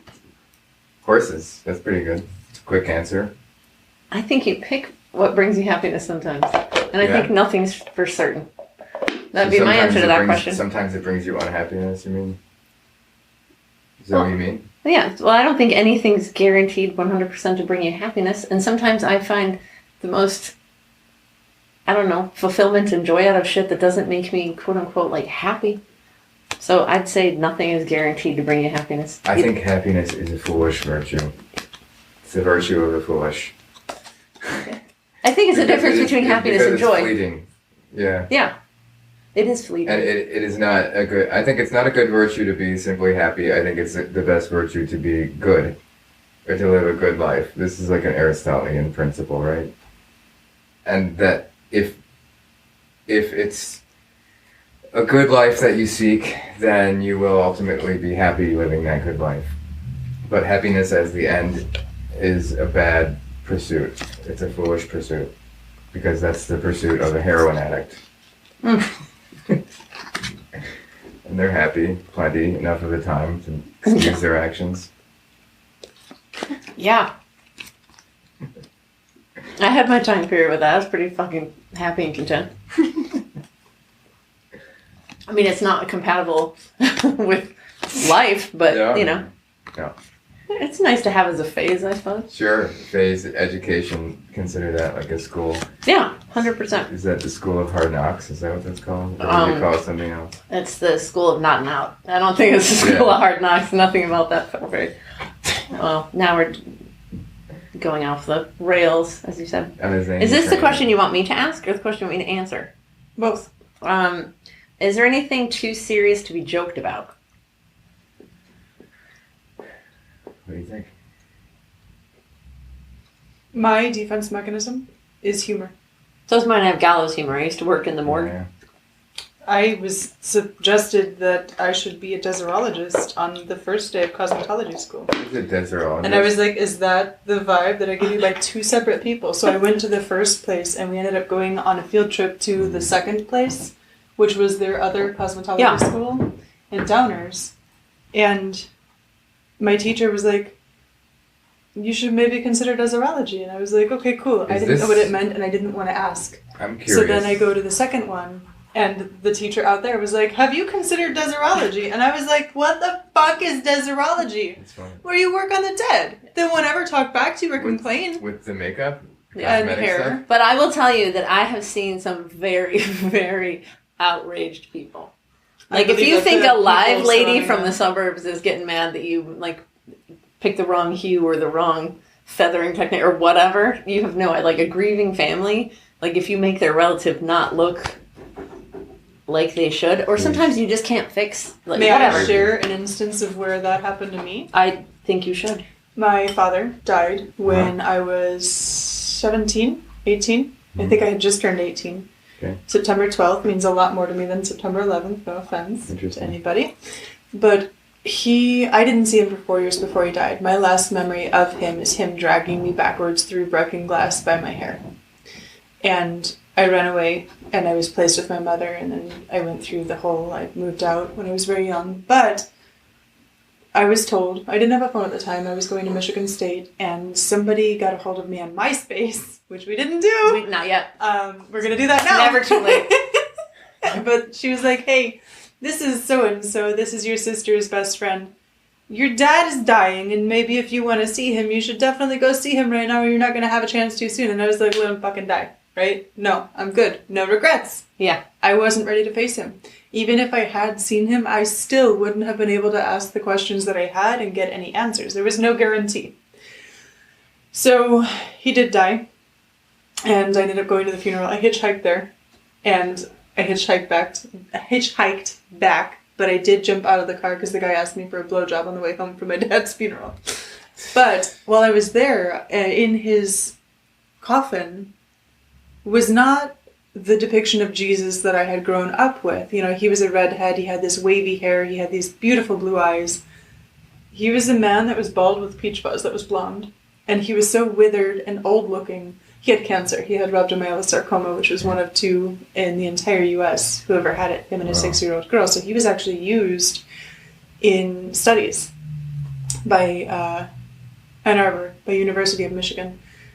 And so it was so disconcerting seeing this person, and I felt so disconnected from what I was looking at in comparison to what I had remembered him. He just looked so old and feeble, and the last fucking, he was walking with a cane, he busted the fucking light over my head, and then he dragged me backwards. Like, that took strength. And that was not the physical personification of who you remembered. I was like, you couldn't have put, like, a wig on him to match Jesus? Like, anything! So yeah. And then everybody kept confusing me for my sister there. Oh, Jennifer! It's not Jennifer. So yeah. No heavy feelings. It's all good. No. Congratulations, he's gone. Yay! Yeah. I think that whole idea of having closure is also not I'm okay. Yeah. The first time that, and I have dreams, one of my gifts, other than intuition and seeing things written out for me, is I have dreams. And he came to me in the dream and he did say goodbye. I have never been held by my father. In this dream, he was down the stairs. I came down the stairs. I descended into the lower world. And he was sitting there in this rocking, like, lazy boy chair. And he was like, come here.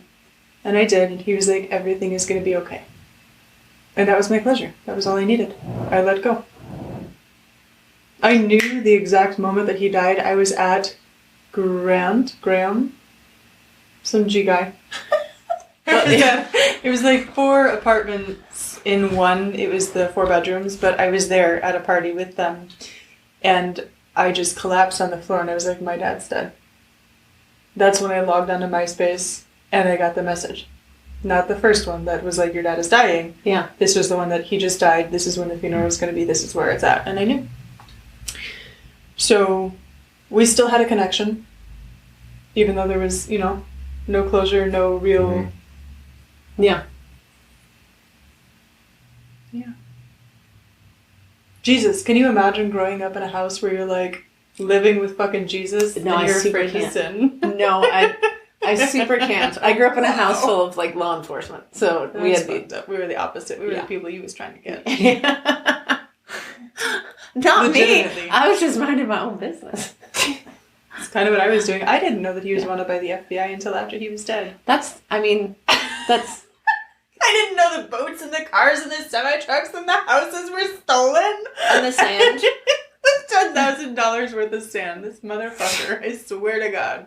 Sandbagger, is that what that's called? I was living in a Is tent. that a thing? That's not this. I don't. You think do I'm- sandbag Did you just make that up? when No, it's horses a term, are but going I don't think that's the awry. right. I don't think that's the use of that. No, I think sand. it's a different thing. Is that somebody who weighs somebody else down, or somebody who protects somebody else from storms? Like, what would that? In my realm, when you're training horses and your horse is walking sideways instead of straight forward, you sandbag one side or the other to prevent them from doing that. Okay. So that's what sandbagging is to me. Okay. Righting the wrong. Should we find out what it is to Siri? No. I don't think she's that relevant. She'll know. Oh, what it okay, is. so I just read an article that's like some people are having a very large problem with the fact that all of the AI services that we use, like for functionality, are all women, and like how they think it's Well, TomTom Like was the very original. Fuck that. servitude. Oh. Yeah. Okay, well, The I'm fact- submissive have women mostly, this so well, I feel... What? You know what I mean? Like with women, I can be dominating, Yeah. but not with men, so... Okay. That makes sense for me! I can control her. She is my personal assistant all day long. I'm like, hey Siri, giddy up. I wish. Yeah. I would ride her. Yeah. Okay, so if Siri was a person, like looked like a person, what do you think? Like, how would you craft your Oh my Siri? good Christ, she would be a redhead. She would be probably very pale skinned because of the way that she sounds. She would not be from America.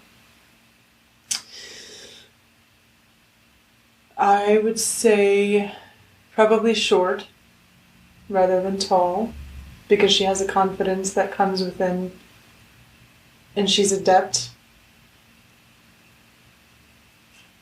I don't think that she would dress in business attire. I think that she would dress like us. She would be eclectic. She's got some funny responses. I agree. Clever woman.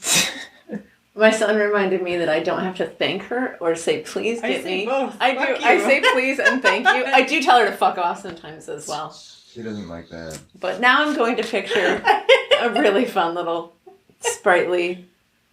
She you know, might not be like sassy pale skin redhead. like us. She might be like a light blue or a light purple skin or something. It doesn't have to be humanistic. Oh yeah. I suppose good that's point. true. She would probably be opalescent. Like she would almost shine. Ooh. Like a mother of pearl kind of Exactly. alabaster. Do you thing. know where mother of pearl comes But- from? I don't. So there's a... what the term fuck is or it the called? No, it's like the material? shell that it comes from. It's, Oh, it starts with abalone? an A. Yes, that's it. Abalone shell. I thought maybe there was some like Apollonia? Yeah. Did you say? Abalone. Abalone. Oh, I thought They're- you were talking Maybe about- I pronounce it poorly. Purple No, you rain. did abalone. Okay. No. What? Oh, we were talking about Purple Rain for a No. second. Oh, we can talk about Prince if you want. Is it Apollonia? I'm not that old. Oh, We Apollonia. can't talk about Prince because I'm not that old. I didn't ask you how old you are, so I have no idea. It doesn't matter. Yeah. Timeless. Yeah, we don't have ages here. No. I'm the oldest one, I do know that. That's alright. Timeless. I give no fucks. I'm gonna have a birthday tomorrow, Are you? and I still don't. I Is it just you never just Are you swear. chose serious? tomorrow? What? You Yeah. just didn't mention that?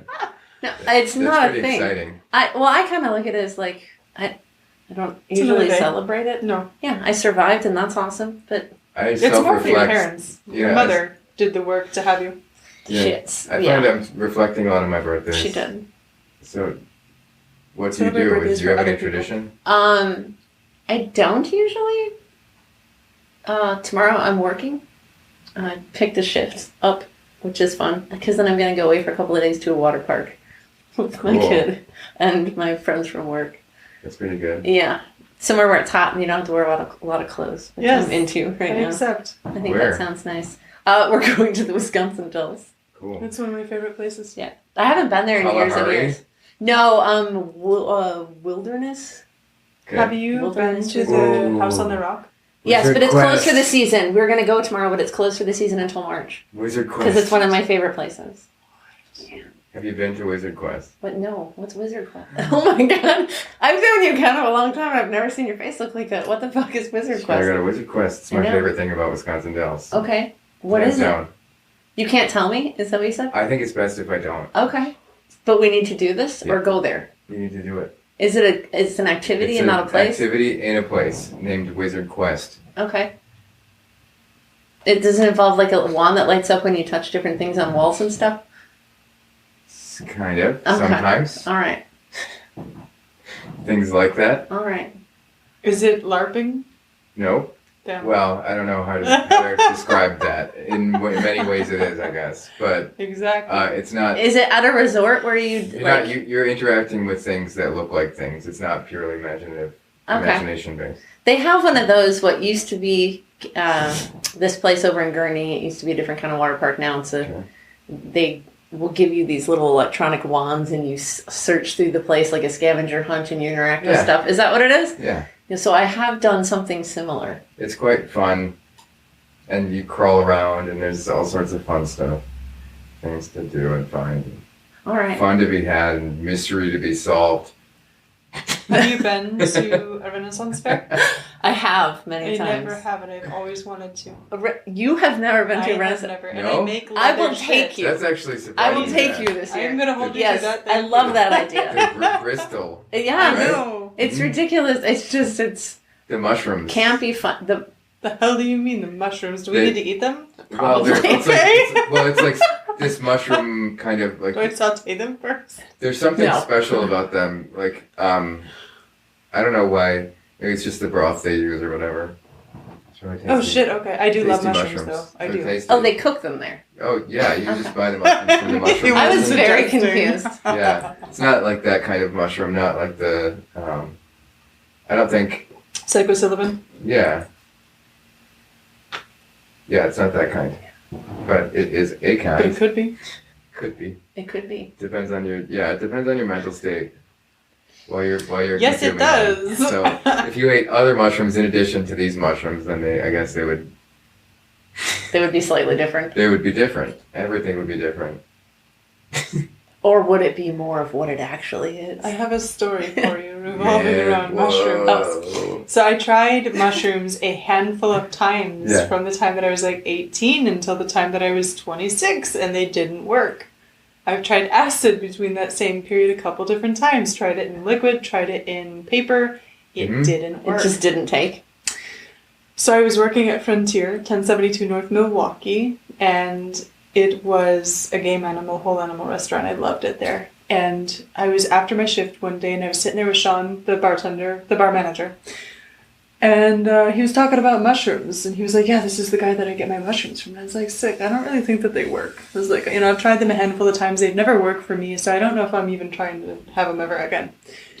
Trust me, he says, you try this guy's mushrooms. I'll buy you your first one. And I was like, man, okay, fine, I'll fucking eat it, but it's not going to do anything. Oh. How'd that go for you? Whoa.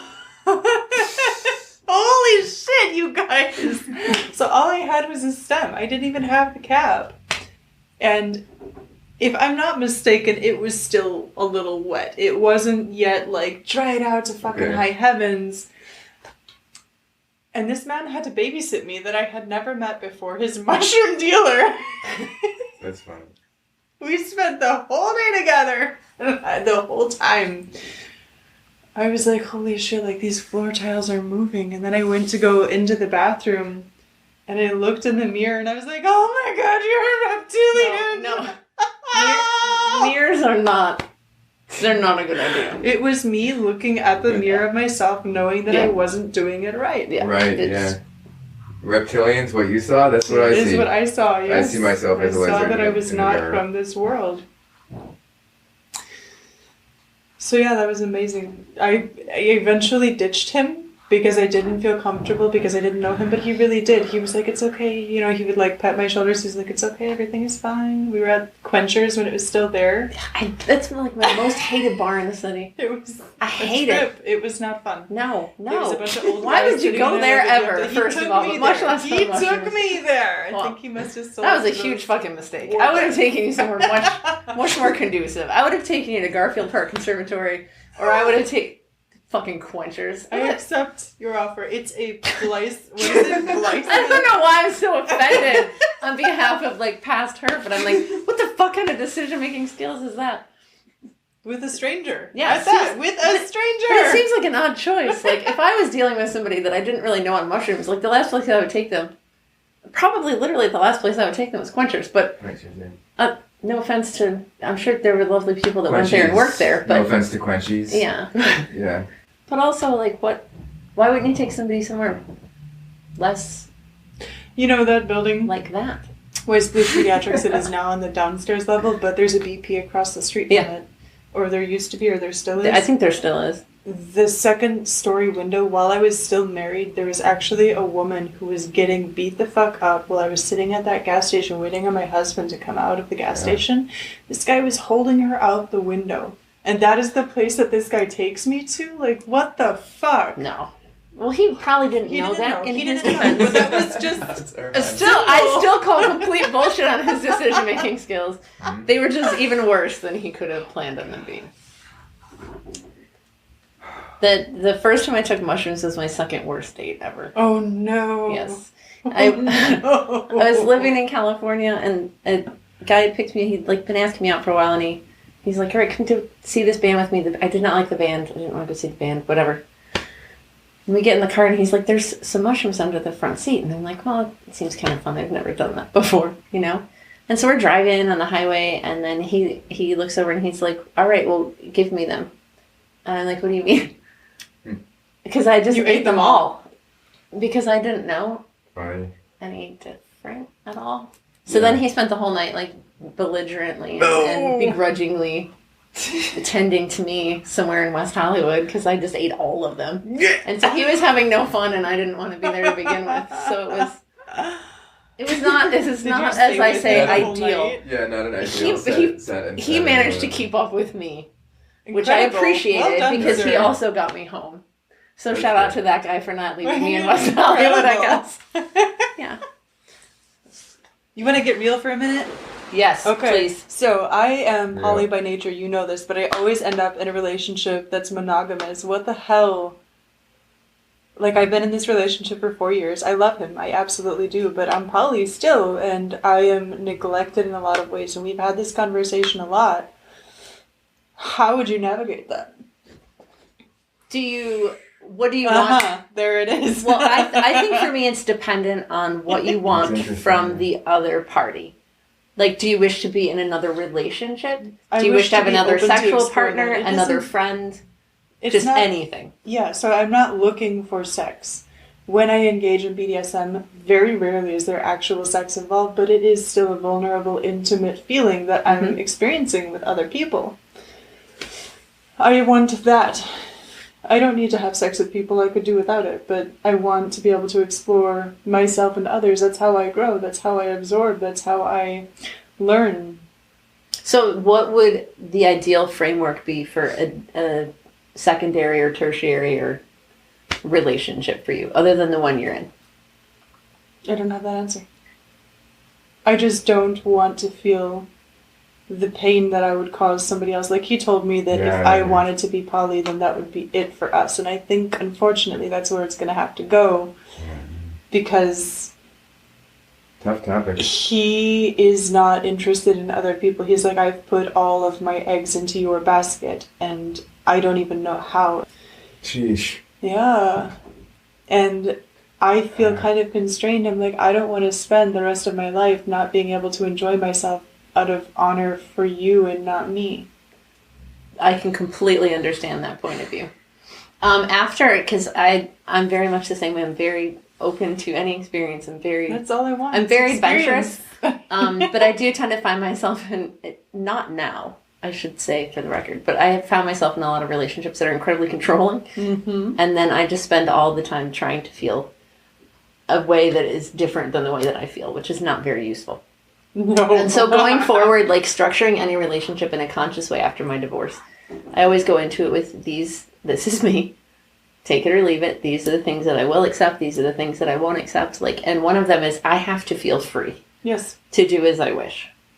And if that's not okay with you, then that's like, and it's not necessarily that I want to do other things, but I want to know that I can. Correct. And exactly. That's it for me. Like, I just need to feel free. Right. I am free-spirited. Right.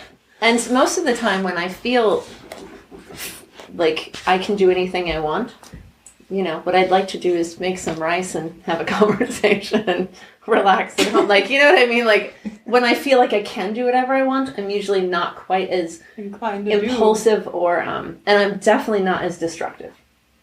If I don't feel like I'm, on a short leash, I don't thrash as much. Yeah, like, you ride horses. Like, if you hold them, I know what you mean by that. Yeah. Yeah. I think he's begrudgingly been like, do what you need to do. See, but even that's not a threat. That's an ego threat. Your ego, I can see, is it's also demeaning. Do what you need to do. Like there's some sort of deficiency in you that you need. Exactly. Yeah. You're calling it out. I am a little concerned about how personal that this topic is. What is your concern? You're uncomfortable. This affects me in no way. Does this affect you too much to talk about this on this show? No. Good. Just want to check in with that. Trying to be a good host. You're like the nail lady that was like, "Are you sure you want this color on your nails?" Yes. Are you still sure? I actually appreciate the color of your nails. I noticed them earlier. I thought they were great. The Nelly? The nail polish color. Good. Yeah. See, now I feel like now I feel scolded. Yeah, we crossed a boundary for that. By me? Yeah. No, I'm trying. It wasn't you, it was me. I'm trying. Yeah. I'm just trying to do my job. Thank you. No, you're very thoughtful. These are real problems that people really have. Mm-hmm. Why do they need to be shielded? Some people need the protection. Some do not. It's good to check in. I think that as you grow older and you develop more into,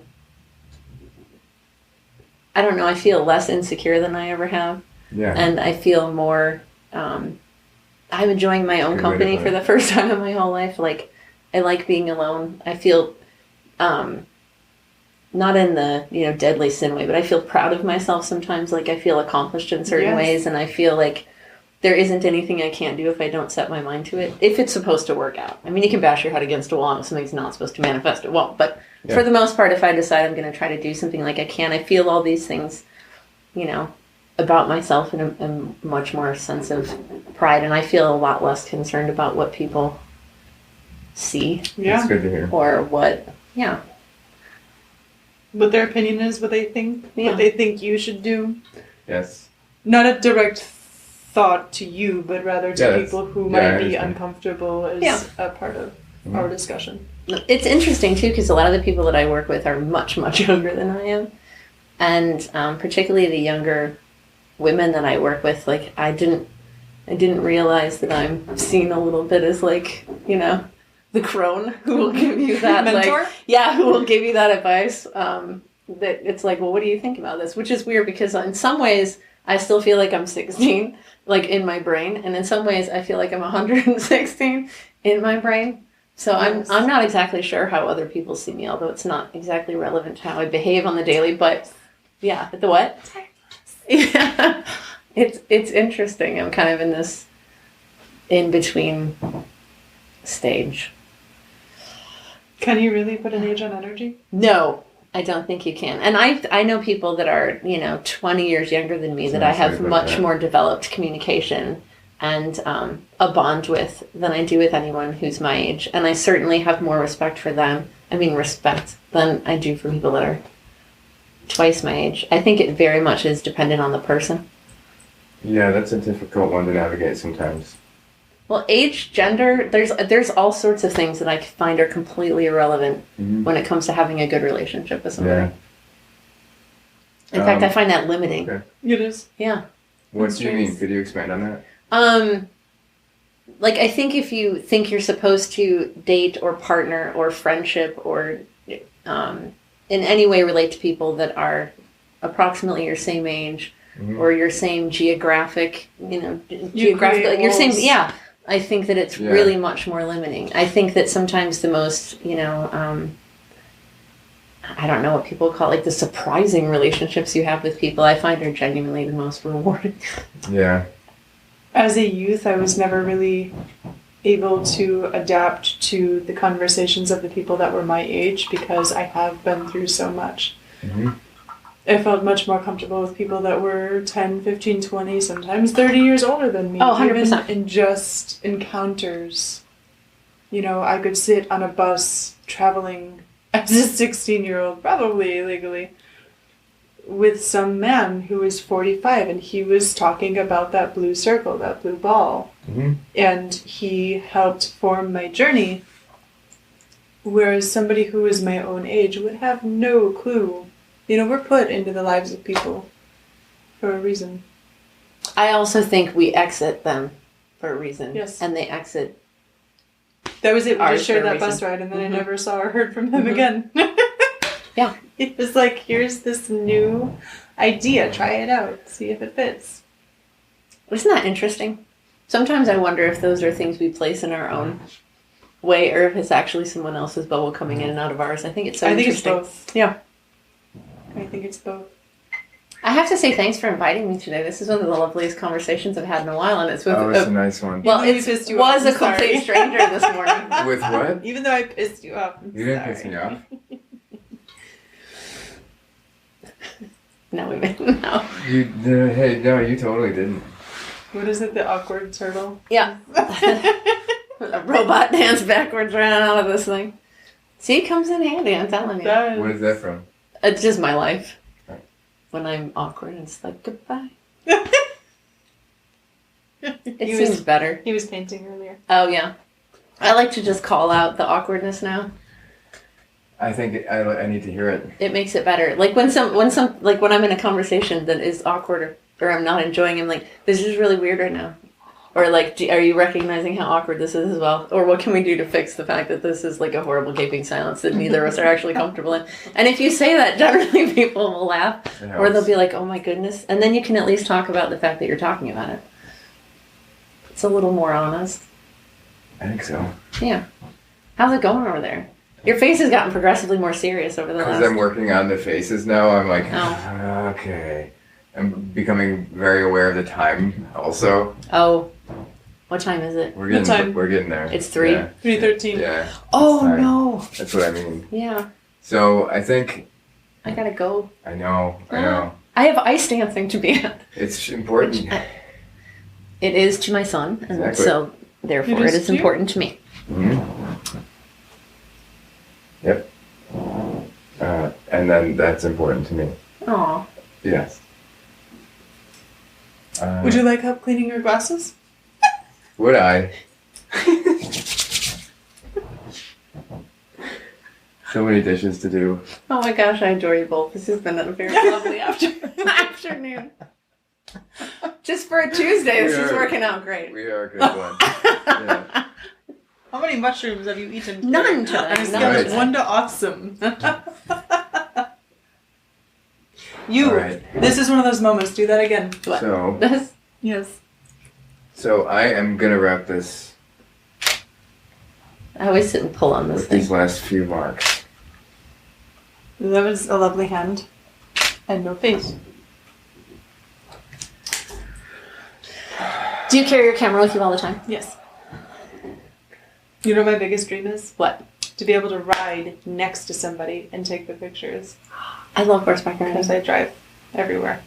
I understand you thought I meant horses, but I meant I assumed you meant horses. either.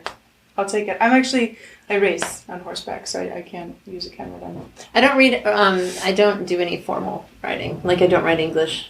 I ride bareback or I Western. was so I like to be upset when I relaxed. got to Michigan State and they were like, "You're going to ride English." And I was like, "I most certainly will not." No, and then that turns feels out weird. I'm very good at dressage. Which I think is one of the most fun words to say. Dressage? Yes. Yeah. It is a very fun word. Au revoir. Now I feel- Look at that. Okay, I'm doing these last marks. All right. I don't want to make you look like your haircut is different than what it is, because if I do, then you look like a completely different person. Are you catching the moss? The moss? Mm-hmm. There's green undertones around the... Honest? Yeah, Honest? see? There's Cool. like a moss I've color, noticed see? it, yeah. All right. I put it right back where I found Now I've it. got the Yeah, I moss. did it yesterday. It's really pretty. Thank you. It took a lot of work. Green is a hard... Anything going Everything. over orange and red... I It's had very to use a difficult. color dump, so I used silk coat and dropped all the color out of it, and then I put the orange in, but I left, the bottoms, and then put the green in, and then put a thing on it. I apologize. Did you hit the mic? I kicked the shit out of it. Oh, my That's good. apologies. The audience needed to wake up. All right. These boots That are was very, it. very old, and they've been known to kick a lot of things. Those are amazing. Thank you. I got them when I've had them for 31 years. That is fucking incredible. I just keep sewing them back together. I love it. It's strange. It is not. It is useful. I like them. They've taken me pretty much everywhere. Okay. Do you wear them every day? No, but I used to wear them every day. Now I have to, Pick and choose. yeah, Pick and choose. because they are dying a slow death. But on top of that, like, if I'm going to be on my feet all day, like, something a little more All right. comfortable. So, I'm so sorry. it's okay. It's okay. Ice dancing. You better go. I know. Yeah, you have to, and that's okay. And Uh, so my portrait's going to be like... oh, you look Are you fine. going to record? You want to leaving? see? Do I want to see? Yes, I want to see. Is Yeah. this the last you'll work on it? This Are is you where done I with take this? it. This is where I take your seat. I Oh, you can, do? I think I can work a little more. Do you sit in my seat and talk? Yeah, I'll take your seat. You guys can look at the painting if you'd like. I did. Oh, you saw it? I did. Okay. Taking my things. You want the wine bottle? What? No. I'm leaving that here. Taking my coffee. Okay. How do you feel you did? I feel I'd like to highlight a couple more things. Is it against the rules? All right. Can I use your washroom or your photo booth before I go? You have to take a picture though. I take a picture in here. You do? It's a photo booth. All right. I love it. All right. The I can light make a few Gentleman, more my, marks. my gentleman friend, as I call him, because I'm too fucking old to have a boyfriend. Also, that seems weird. It is. I agree. Yeah. Also, it feels insignificant somehow and strange. But my gentleman friend, his motto is "Why not and what if," Yes. and I love that. Yes. Like when I take a picture, there, I'm I like, why need to not? write a couple of things to myself. Why not and what if? I write these quotes down or I forget them. They're helpful. I try to include as many quotes in the show as possible in the Why? gift box. Not and what if.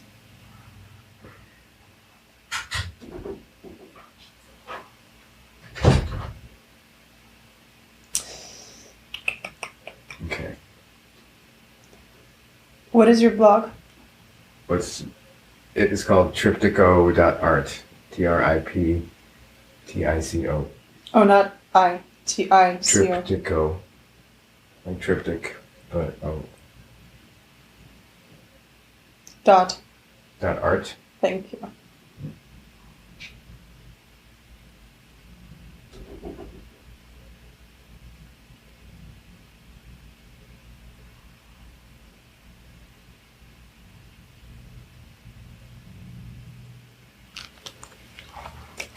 I will research. I'm glad that I'm taking these extra few minutes. You didn't look like you. No, do I? Much more. Were you thrown off? By the time, yeah. It's difficult to paint two in a 2-hour window. Usually it's 4 for 1. I know. So I'm thinking about different ways this season that I can change things up. I tried to keep red out of my palette almost completely for this one. But it shows up, and I need it for skin. Mine. Yeah. Too many layers of pants to deal with. I take forever anytime I'm ever anywhere because I do wear so many layers normally. Well, it was spectacular to meet you. You as well. And I have the distinct impression that we will meet again. I agree. I would like that. And dear Adam. Your friend, what was her You're name? marvelous. Which one? The one that's got the gallery that used to be yours? Oh, I will send you all the info. Please, thank you. Diane? Dominique. Dominique. And I will send it to you as well. Dominique, Nick, over the land of clouds along, sings a little song. I think this is going to be a much better If interview. I like you on cue. This is a painting everybody first. What, just this solo wrap up? Mm-hmm. I think it's fantastic. It's fun. Oh, thank you so much for everything. Yeah, of You course. can hug me with Thank me. you, Catherine. Oh, I will see you soon, I hope. I want to. Oh, it was wonderful to meet you. as well. Oh, that's your phone. It is. No, it's fine. I just wanted to make sure my phone wasn't the one on the table. I'm going to take this bottle of water. There's 2 more in the kitchen. And I will see you later. Send me the bill. Oh, yes, I will. I'll get right on that. Honest. Bye. Enjoy the ice. Do you think she'll? Yes. Good. All right. Wow, this is fun. This is interesting. It really is a first. Okay. It won't take long though because I am close to the end here. There was one other episode where the time was so obvious that there was another appointment immediately following for one guest. It was with Clay. He had to go to a dinner party. But today's issue was entirely with my, it fell onto my shoulders, I think, starting late. I don't think a blame needs to be placed. I think you're onto something. Yeah, not exactly, and not the most interesting conversation to have either.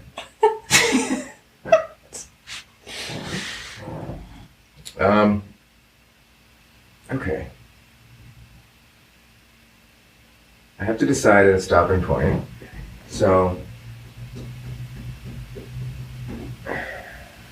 that is happening very soon. Where's your favorite place to partake in art? I think this very spot that I'm standing in right now. I knew you would say that. This show has combined all of my favorite things I think about, and all of my favorite things in life. So I like introducing people. I like meeting new people. I like painting from life. And I like introducing high-stress time constraints. And I don't understand that part, but I seem to like it because I keep doing it endlessly in a cycle. 22, 23. That's it.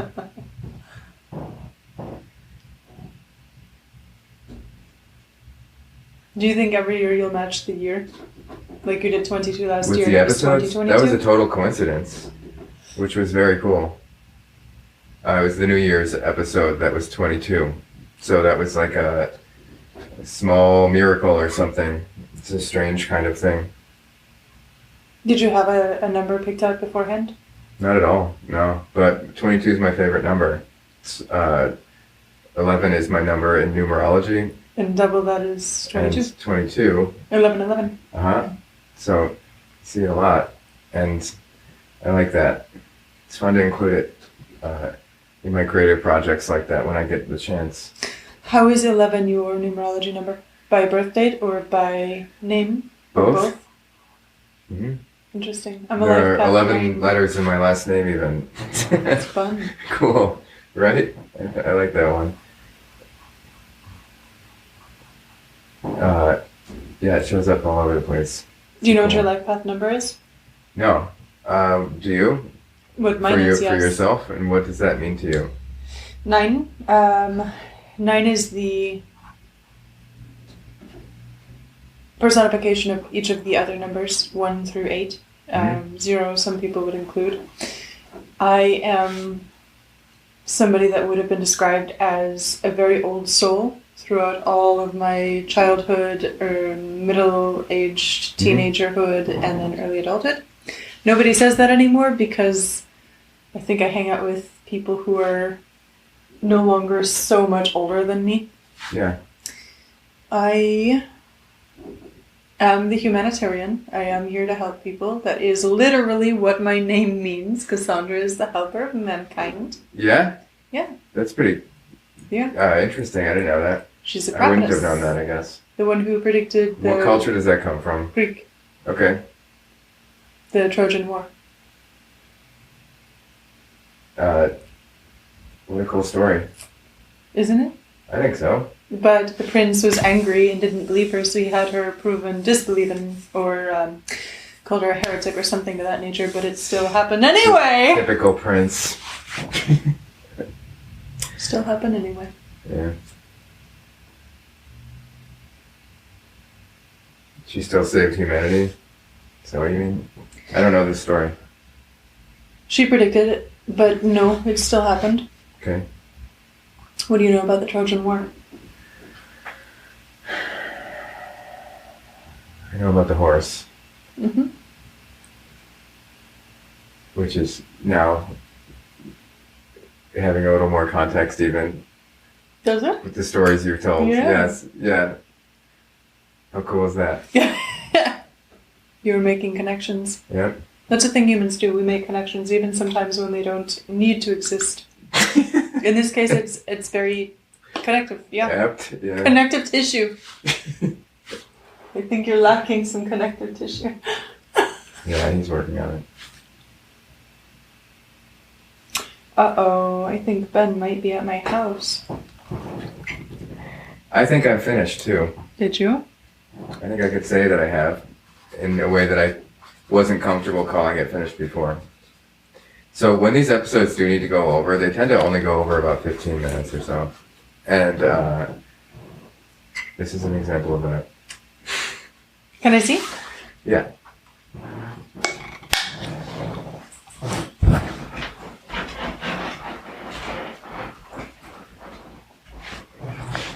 Now it looks like me.